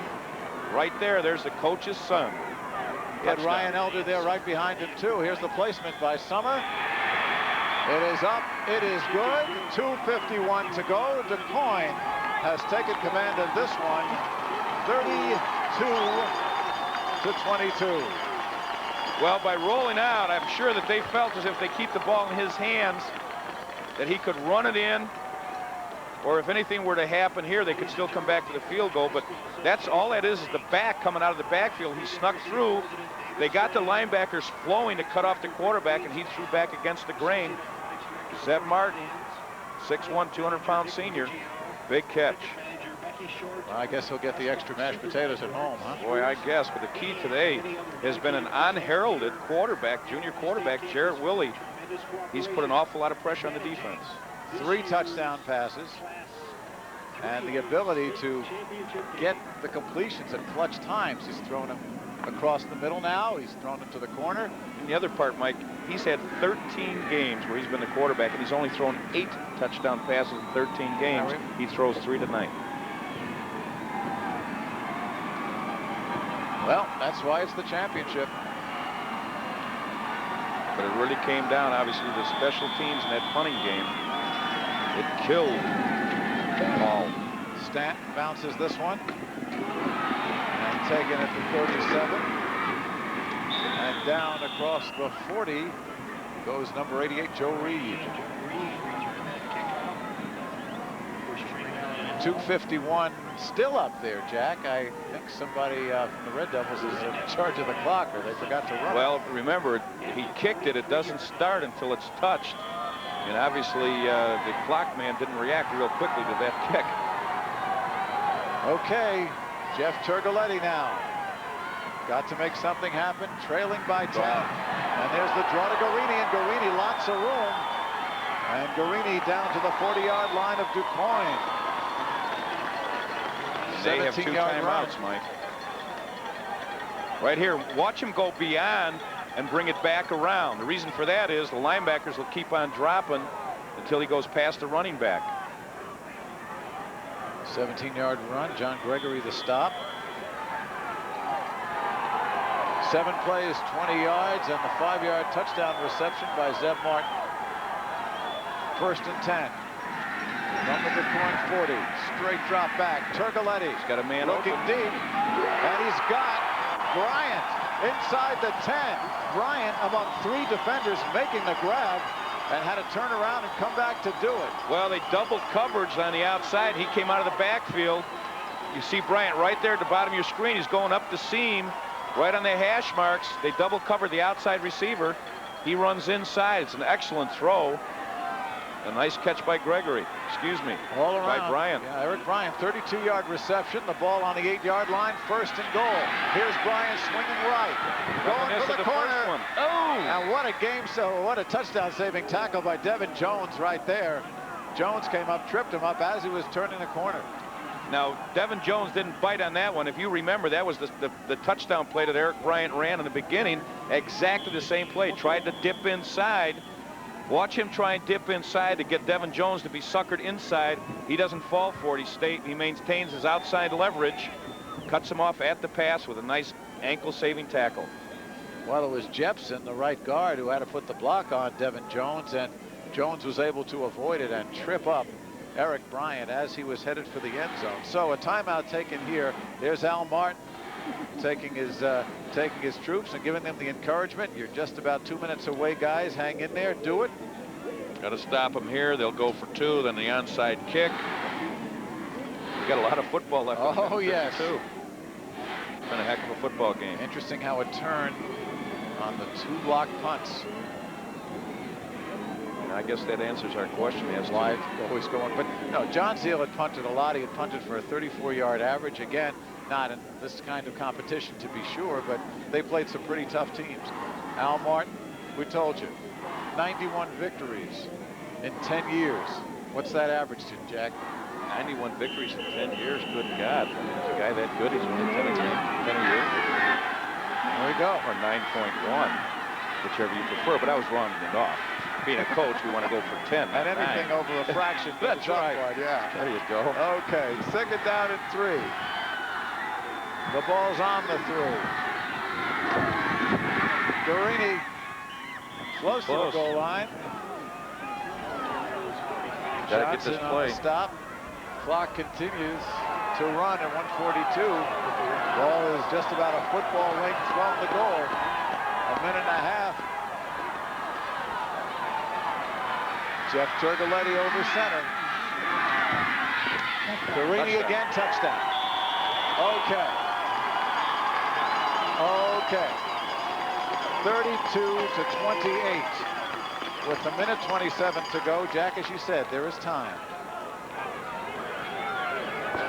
You can see right here, just power football. Good second effort. Real good second effort by Nick Guarino. Let's see the surge of the offensive line here. Not so much of a surge as is the effort of the running back, Nick Guarino. Well, it really doesn't matter here whether you go for 1 or 2. Because a field goal doesn't seem to be in the cards. Well, we've had some surprises. Maybe they have a poor punter and a great field goal kicker. Okay, guess what? Flags fly. Play is dead. Illegal procedure. Oh, too much time. So they'll have to go now from 5 yards further back. That is a true challenge. And the field goal is not an option here. The field goal kicker is Guarini, and they haven't made one all year. You're talking about field goal or extra point?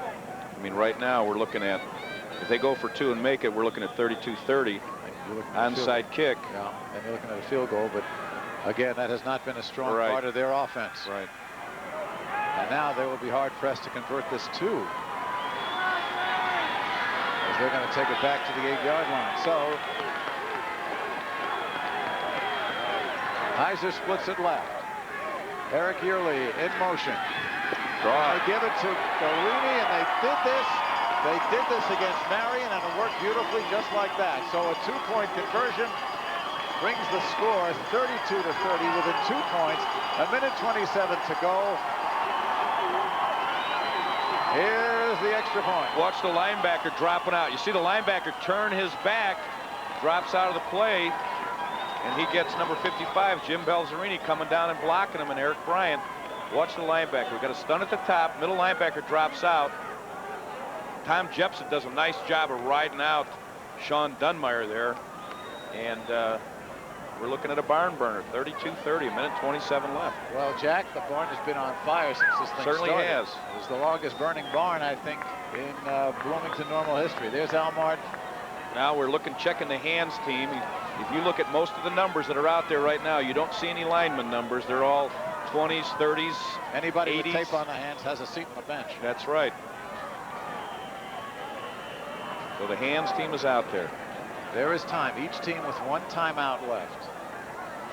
5 plays, 57 yards, a minute 24. Garini with the 1-yard run, followed by the 8-yard conversion. Well, looking at the onside kick situation, what's nice about doing it on the AstroTurf is you're going to get a big bounce and crazy bounces. Roger Reed, number 76, is the kicker. There's the hands team, 5 up and 5 in the second row, and 1 deep. Ball has to go 10 yards, which is. Now they're going for a power. 2 things can happen here. They're going to all power right at here, and some people block the receivers, and the other guys are the recoverers. Or if they get any movement by the hands team, they can kick it back to the weak side. 8 men to the left of the kicker. This is going to be a smash mouth play right here. Come on, Quoin, go get it. Go get it, Quoin. Reed bounces it, shoots it over, and Reeves has it, drops it, and guess who's there? It's unpilotless. I don't think they got it. And it looked to me like DuQuoin had covered it. Oh, they're giving it to him. Oh, no. They're saying that Spring Valley Hall has it. Let's see what happens. The officials haven't called it yet. No. They're trying to get the crowd to make the call. Well, Spring Valley is celebrating. Joe Thompson, number 78. And yes, they do have it. Oh, my. Let's see if we can pick this up on the replay. What happened is this was really not a good kick. It got there too fast. You can see right here. Never hit the ground. This should have been caught. Reeves had it right in his hands. And it looked like there's Ryan Elder.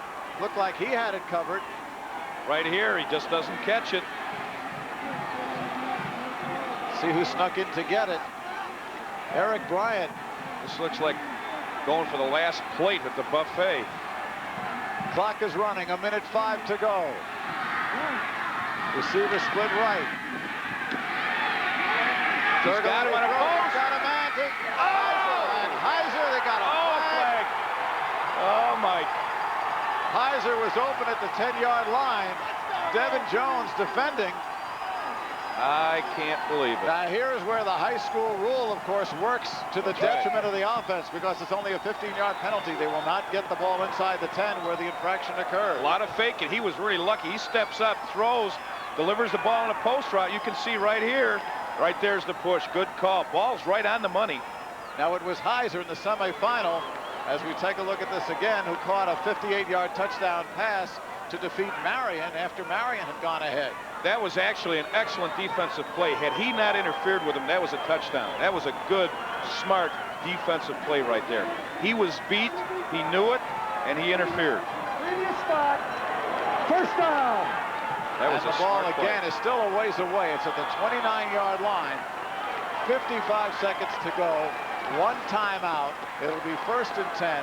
Jeff Turgoletti talking to his teammates, keeping a cool head. He's got the time, says Josh Turgoletti, as well as Hurst to the left. Shoots this one across to Bryant, and Bryant gets very little. Maybe 2 yards.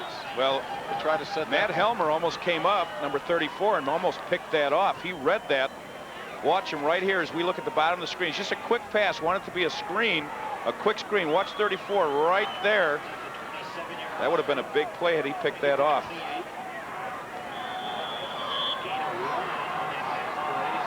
Only a 1-yard gain. Clock now 51 seconds. You see it there, the two coaches. What's the timeout situation? I believe it's 2-1. Each has one timeout left. Each team with a timeout. High school football. They've opened every page of the playbook. Yearly split to the left. In motion goes Bryant. They fake the screen. Turgoletti looking. Throws it across the field into coverage.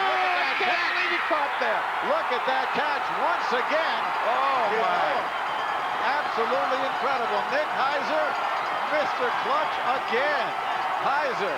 Look at this crowd. 23-yard reception. Devin Jones defending. Wow, what a play. He looks off. He's looking at the bottom, a pump fake. They're going deep. Now he's going back weak side. This is his secondary receiver. Gets pressure. Not a good throw. Look at that catch. From the 5-yard line, 1st and goal. And they give it to Bryant, and Bryant driven back. Clock now at 25 seconds. You got to use the timeout here. Or Got to they've use got it. to spike the ball. I'd use the timeout. You can spike it later. Well, they have stopped the clock, so they've taken their last timeout. By the time you would have got set up there to spike it, you would have lost probably another 7 or 8 seconds. Take your time out here. Then later you can tell them in the huddle right now, if we run another running play and it doesn't go, line up quickly and we'll spike it. Well, we had a 2-point game in the two-way matchup. We've got a 2-point game here. And hold everything. 23 seconds to go. No timeouts left for Spring Valley. These fans have not sat down since the start of the 4th quarter. It's been that type of a ball game. Both sides of the field on their feet.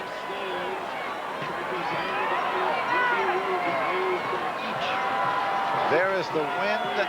It'll be at the back of the kicker if they attempt to kick, but I don't think that's an option. There's the luxury seating there. Luxury boxes for Hancock Stadium right behind the flag. That's the north goal. That's Al Martin. Looking for his 3rd championship. Gary Vicini looking for his 1st. 2nd and goal. Wow. From the 2. There's the time. 23.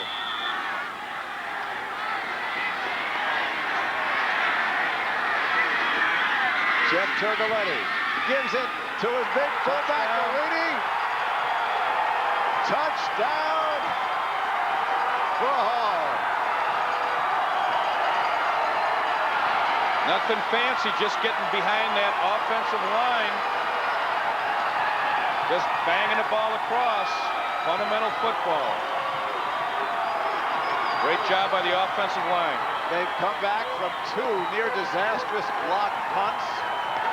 They converted an onside kick, and now they have scored with 20 seconds to go. 36-32, Spring Valley Hall. Nick Guarini from 2 yards away. 0 for 2. Oh, my.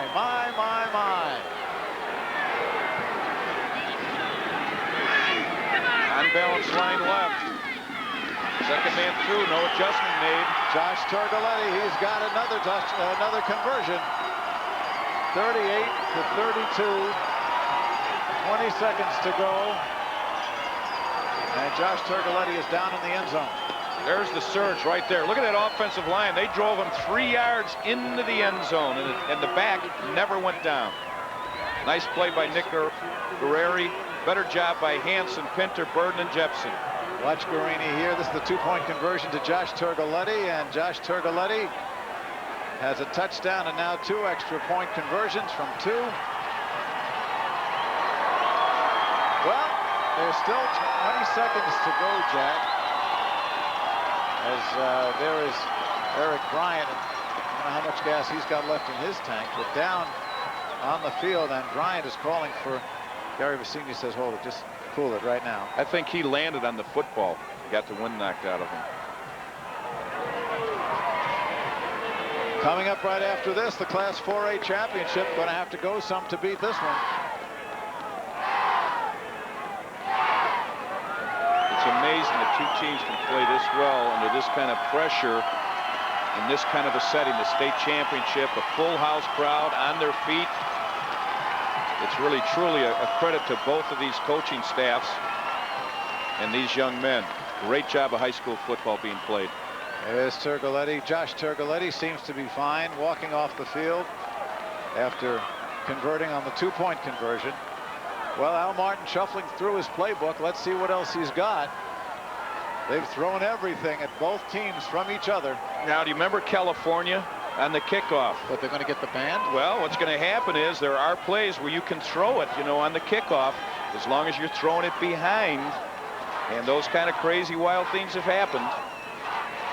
Describe this to me again. Well, he kicks the ball. As long as the next person's behind me, it's like a lateral. I can throw it back, all the way back across the field. So you get the surge. I don't know that they have that in their playbook, but it's schoolyard, but it's done. And the way this game has been going, nothing would surprise me. T.C. Craig is deep in the middle.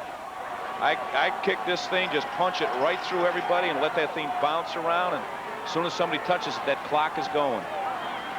I don't want to kick it deep where they're allowed to set up.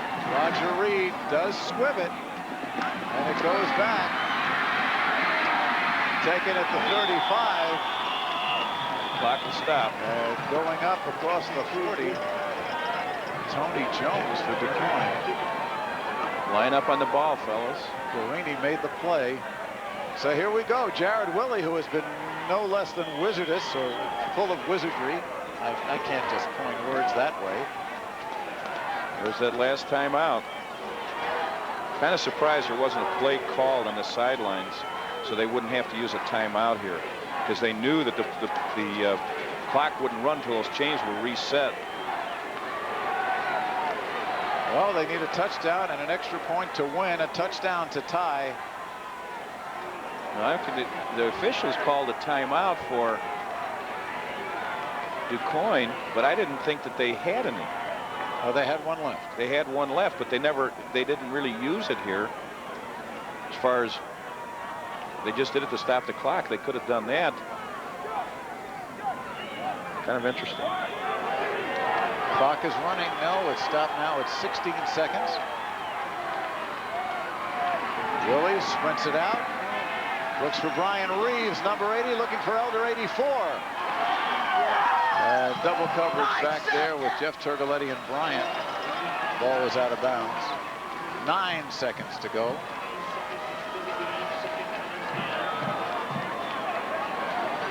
Two more pass plays left.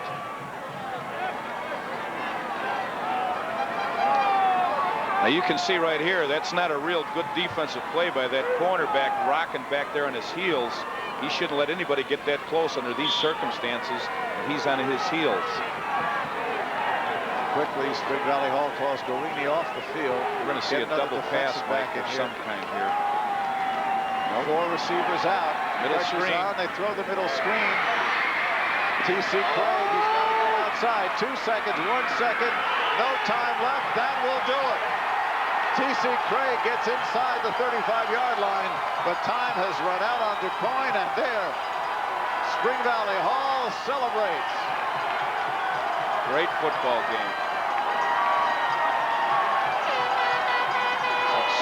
Exciting football game. It's too bad there has to be a loser in a game like this. Really a shame. And that's a game you can say that without feeling any feelings of being trite. It is true, these teams have just played it 100% from the opening kickoff. And that young man, the quarterback, Jeff Turgoletti, take a look at a very disappointed group of DuQuoin Indians. But boy, did they play a football game. 20 seconds to go. The winning touchdown coming after the recovery of the onside kick. Nick Guarini, he's been the big guy. And big surge right here by the offensive line. You can see it right there, driving everybody right into the end zone. A special thanks while we have a minute to the schools for all their help here. The IHSA, Roger Kraft from DuQuoin, who has been our spotter traditionally, I think going back to 1988. Both teams shaking hands. What a football game.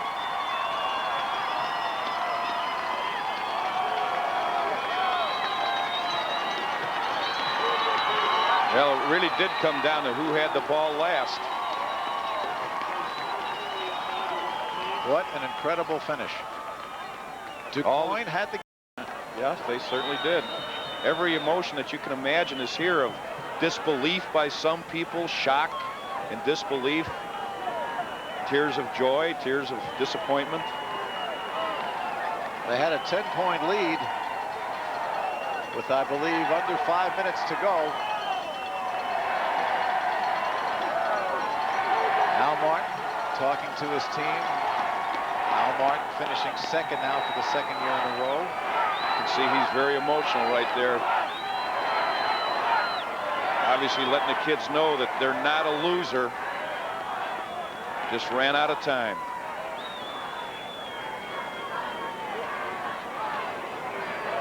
That's a difficult talk that you have to give to your players right there. You can see the strain that he has, the emotions that he's holding back.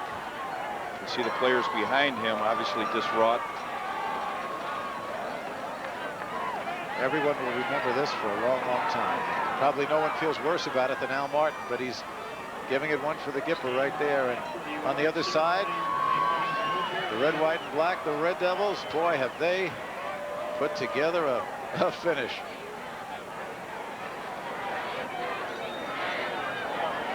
(16-16), all tied up at halftime. DuQuoin went out ahead, went up by 10 points late in the fourth quarter. And then the touchdown, the onside kick, and another score with 20 seconds to go, and that turned it around. It was really quite a ball game. All right, we'll show you some highlights. We'll watch some awards, and we'll all catch our breath. Stay tuned.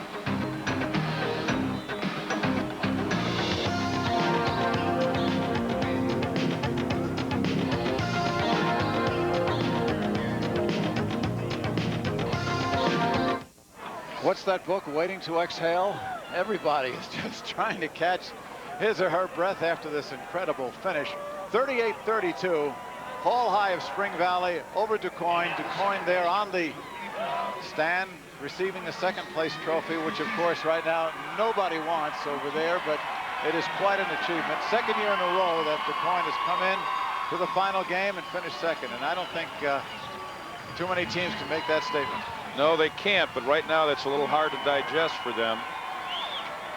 But you know, there's so many people in the stands trying to recap in their mind what happened throughout the fourth quarter, the way it went back and forth like a ping pong match.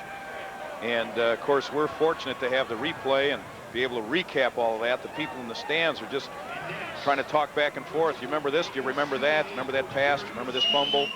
It's been an amazing football game. T.C. Craig, who scored a touchdown on a screen pass and run. Devin Jones, number 22, being consoled there.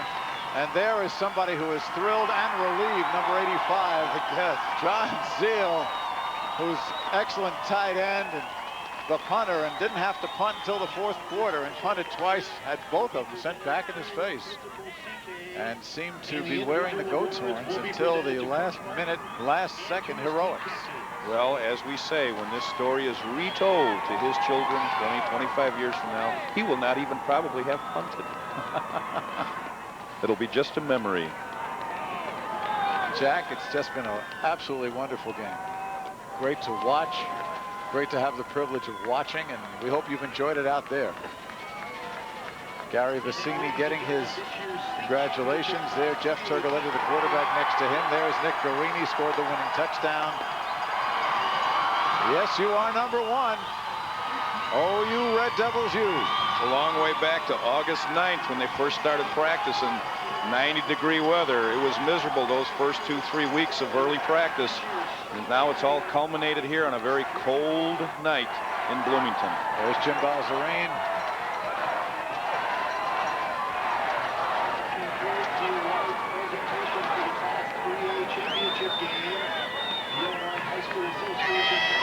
we'll talk to the head coach when we come back. Right now, celebrations continue, and we'll take a break.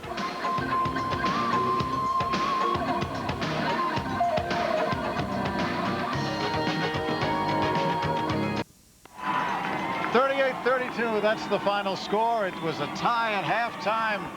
The leads go back and forth, but let me tell you, the Spring Valley Hall Red Devils with 2 touchdowns in the final minute 27 coming back to win it. Let's take a look at the touchdown, the onside kick, but first let's go. Steve Tucker's got Gary Vicini down on the field. Steve?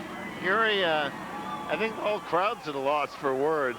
What can you say about that last minute and a half? What I want to say is our kids just have made big plays all year long, Steve. And, you know, it looked like we're a little bit down and out, but we came back with that one quick score. And then we haven't worked on onside kick, obviously, a lot this year, probably hardly at all because we haven't had to use it. But, you know, we came up with a high bounce, and the kid fumbled it, and we came in and got it. And then Jeff Turgoletti is just an outstanding quarterback, and Nick Heiser made big plays, big catches down there. And once I think we got into 5, I think, you know, we could put it in. Coach, did you ever think that you'd have this much trouble with the special teams in a state championship game like this? No, in fact, we've never had a punt blocked all year long. And in fact, I was just telling Steve down here is that we usually go on 4th down, but those situations dictated that we should punt the ball. And I don't know, it almost came back to kill us. Jack, it's Mike Lederman. We were speculating up here that you would actually go on 4th down, and Jack said no, and I guess after both punts were blocked, we kind of wondered, well, maybe that's why. Well, I'll tell you what, Mike, don't worry about I was second guessing myself for sure because of what we had done all year long, but DuQuoin was playing such great defense on us, you know, up the middle, and it was an awful long 4 or 5 yards in field position. We felt if we could get the ball back, we'd be okay, and you know, obviously we made some outstanding plays down the stretch. But, Coach, I've really been impressed with your offensive line throughout the entire night. And is that one of the reasons why you go for it on 4th down, because they're such a dominant force up front? Yes, we have all seniors, and they're nicknamed the Hogs, and they've just done a tremendous job all year, and we've hung our hats there. And I think that's the frequency and the success we've had because of our offensive line, and that's why we went for it. All right, let's take a look at this sequence, Coach. If you could see a monitor down there, you might be able to help us out. We're just sort of amazed. Here's the second to last touchdown with Guarini going over. Right, we 33 blast, and the kids were saying that the tackles were playing outside, and we were getting a good block on the linebacker, and Greeny's such a stud. He just pulled his way right in there. He's our money man. All right, now what was the strategy here on the onside kick? I know it worked perfectly, just the way you diagrammed it, right? Draw it up at 80. Draw it up at like in about a minute. He got it up in the air, and I thought it was over, and he brought it down and dropped it.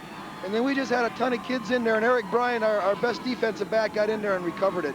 All right, now you're going down the field. You had 1 timeout left, I believe. Right. What was the strategy here? Well, here we'll see the touchdown, but what did you tell the kids? Well, we were trying to get the ball down the field, and the draw play really worked well right at halftime. We ran it one more time, but when Nick Heiser made that big catch, I think it really got them back on their heels, and we tried to sweep, got outside, and then it was just inside the 5, and we ran 2 plays in a row. We ran an unbalanced line, and we got the ball in there, and there was Nick celebrating. Right, Jack, you call that unbalanced line. That catch by Heiser was something. He caught the winning touchdown pass in the semifinal. Right. And this is for a team, Coach, that doesn't pass all that much. Well, I'll tell you, we can pass. Jeff Turgoletti's an outstanding quarterback, and but we've always hung our hat on our line, and you know, he made some big passes today to Zeal and Brian out of the backfield, and Jeff really did just a super job in running the offense tonight. All right, Coach, we know you got a few people to celebrate with. We thank you. We know it's going to be a short ride home. Yeah, it will be. It's going to be a long night, I think, Mike. All right. Okay, now remember, nothing the kids wouldn't be proud of. I know. We got all soda waiting for us. Absolutely. Coach, congratulations. Thank you very much. Gary Vicini, coaching 12 years and wins the big one. What a feeling that must be. Well, especially the way it happened. It was so exciting. Now, right now, he's relaxed, and he starts looking at those tapes. He's going to start having nightmares after he sees that kicking game. But what a tremendous game. What great faith he had in the offensive line. His kids did a great job. John Zeal, 2 punts, both blocked in the 4th quarter. You know he wanted the AstroTurf to open up and get him. But let me tell you, this team had so much. They came back, and 2 touchdowns in the last minute 27. That onside kick, again, you can't plan something like that. Well, actually, it didn't go the way it was planned. It is not supposed to get there that fast on a fly. It's supposed to hit the ground, bounce, and allow those people to get there. It was just pure luck. He must have had his rabbit's foot in his pocket. Well, again, if you joined us late, you missed something tremendous. But the score was tied at halftime. These two teams went back and forth in the second half. Late in the fourth quarter, DuQuoin had a 10-point lead, seemingly had the game tucked away even when Spring Valley Hall scored with 1:27 to go, but again recovering the onside kick, then a seemingly miraculous catch put the ball inside the 5 by Nick Heiser, and Heiser again has got some tremendous sticky hands. And from then on, you know, another thing, DuQuoin worried about its size. They had a 300-pound kid, but a lot of the other linemen especially were 170, 180, and again, on those last rushes, the Spring Valley Hall line just blew DuQuoin right out of there. Well, you can't measure heart, and that obviously came to the forefront here. Well, the 4A game will be coming up next. Jim Blaney, Bill Gorley, we know you got to go some to beat that one. Take it away, fellas.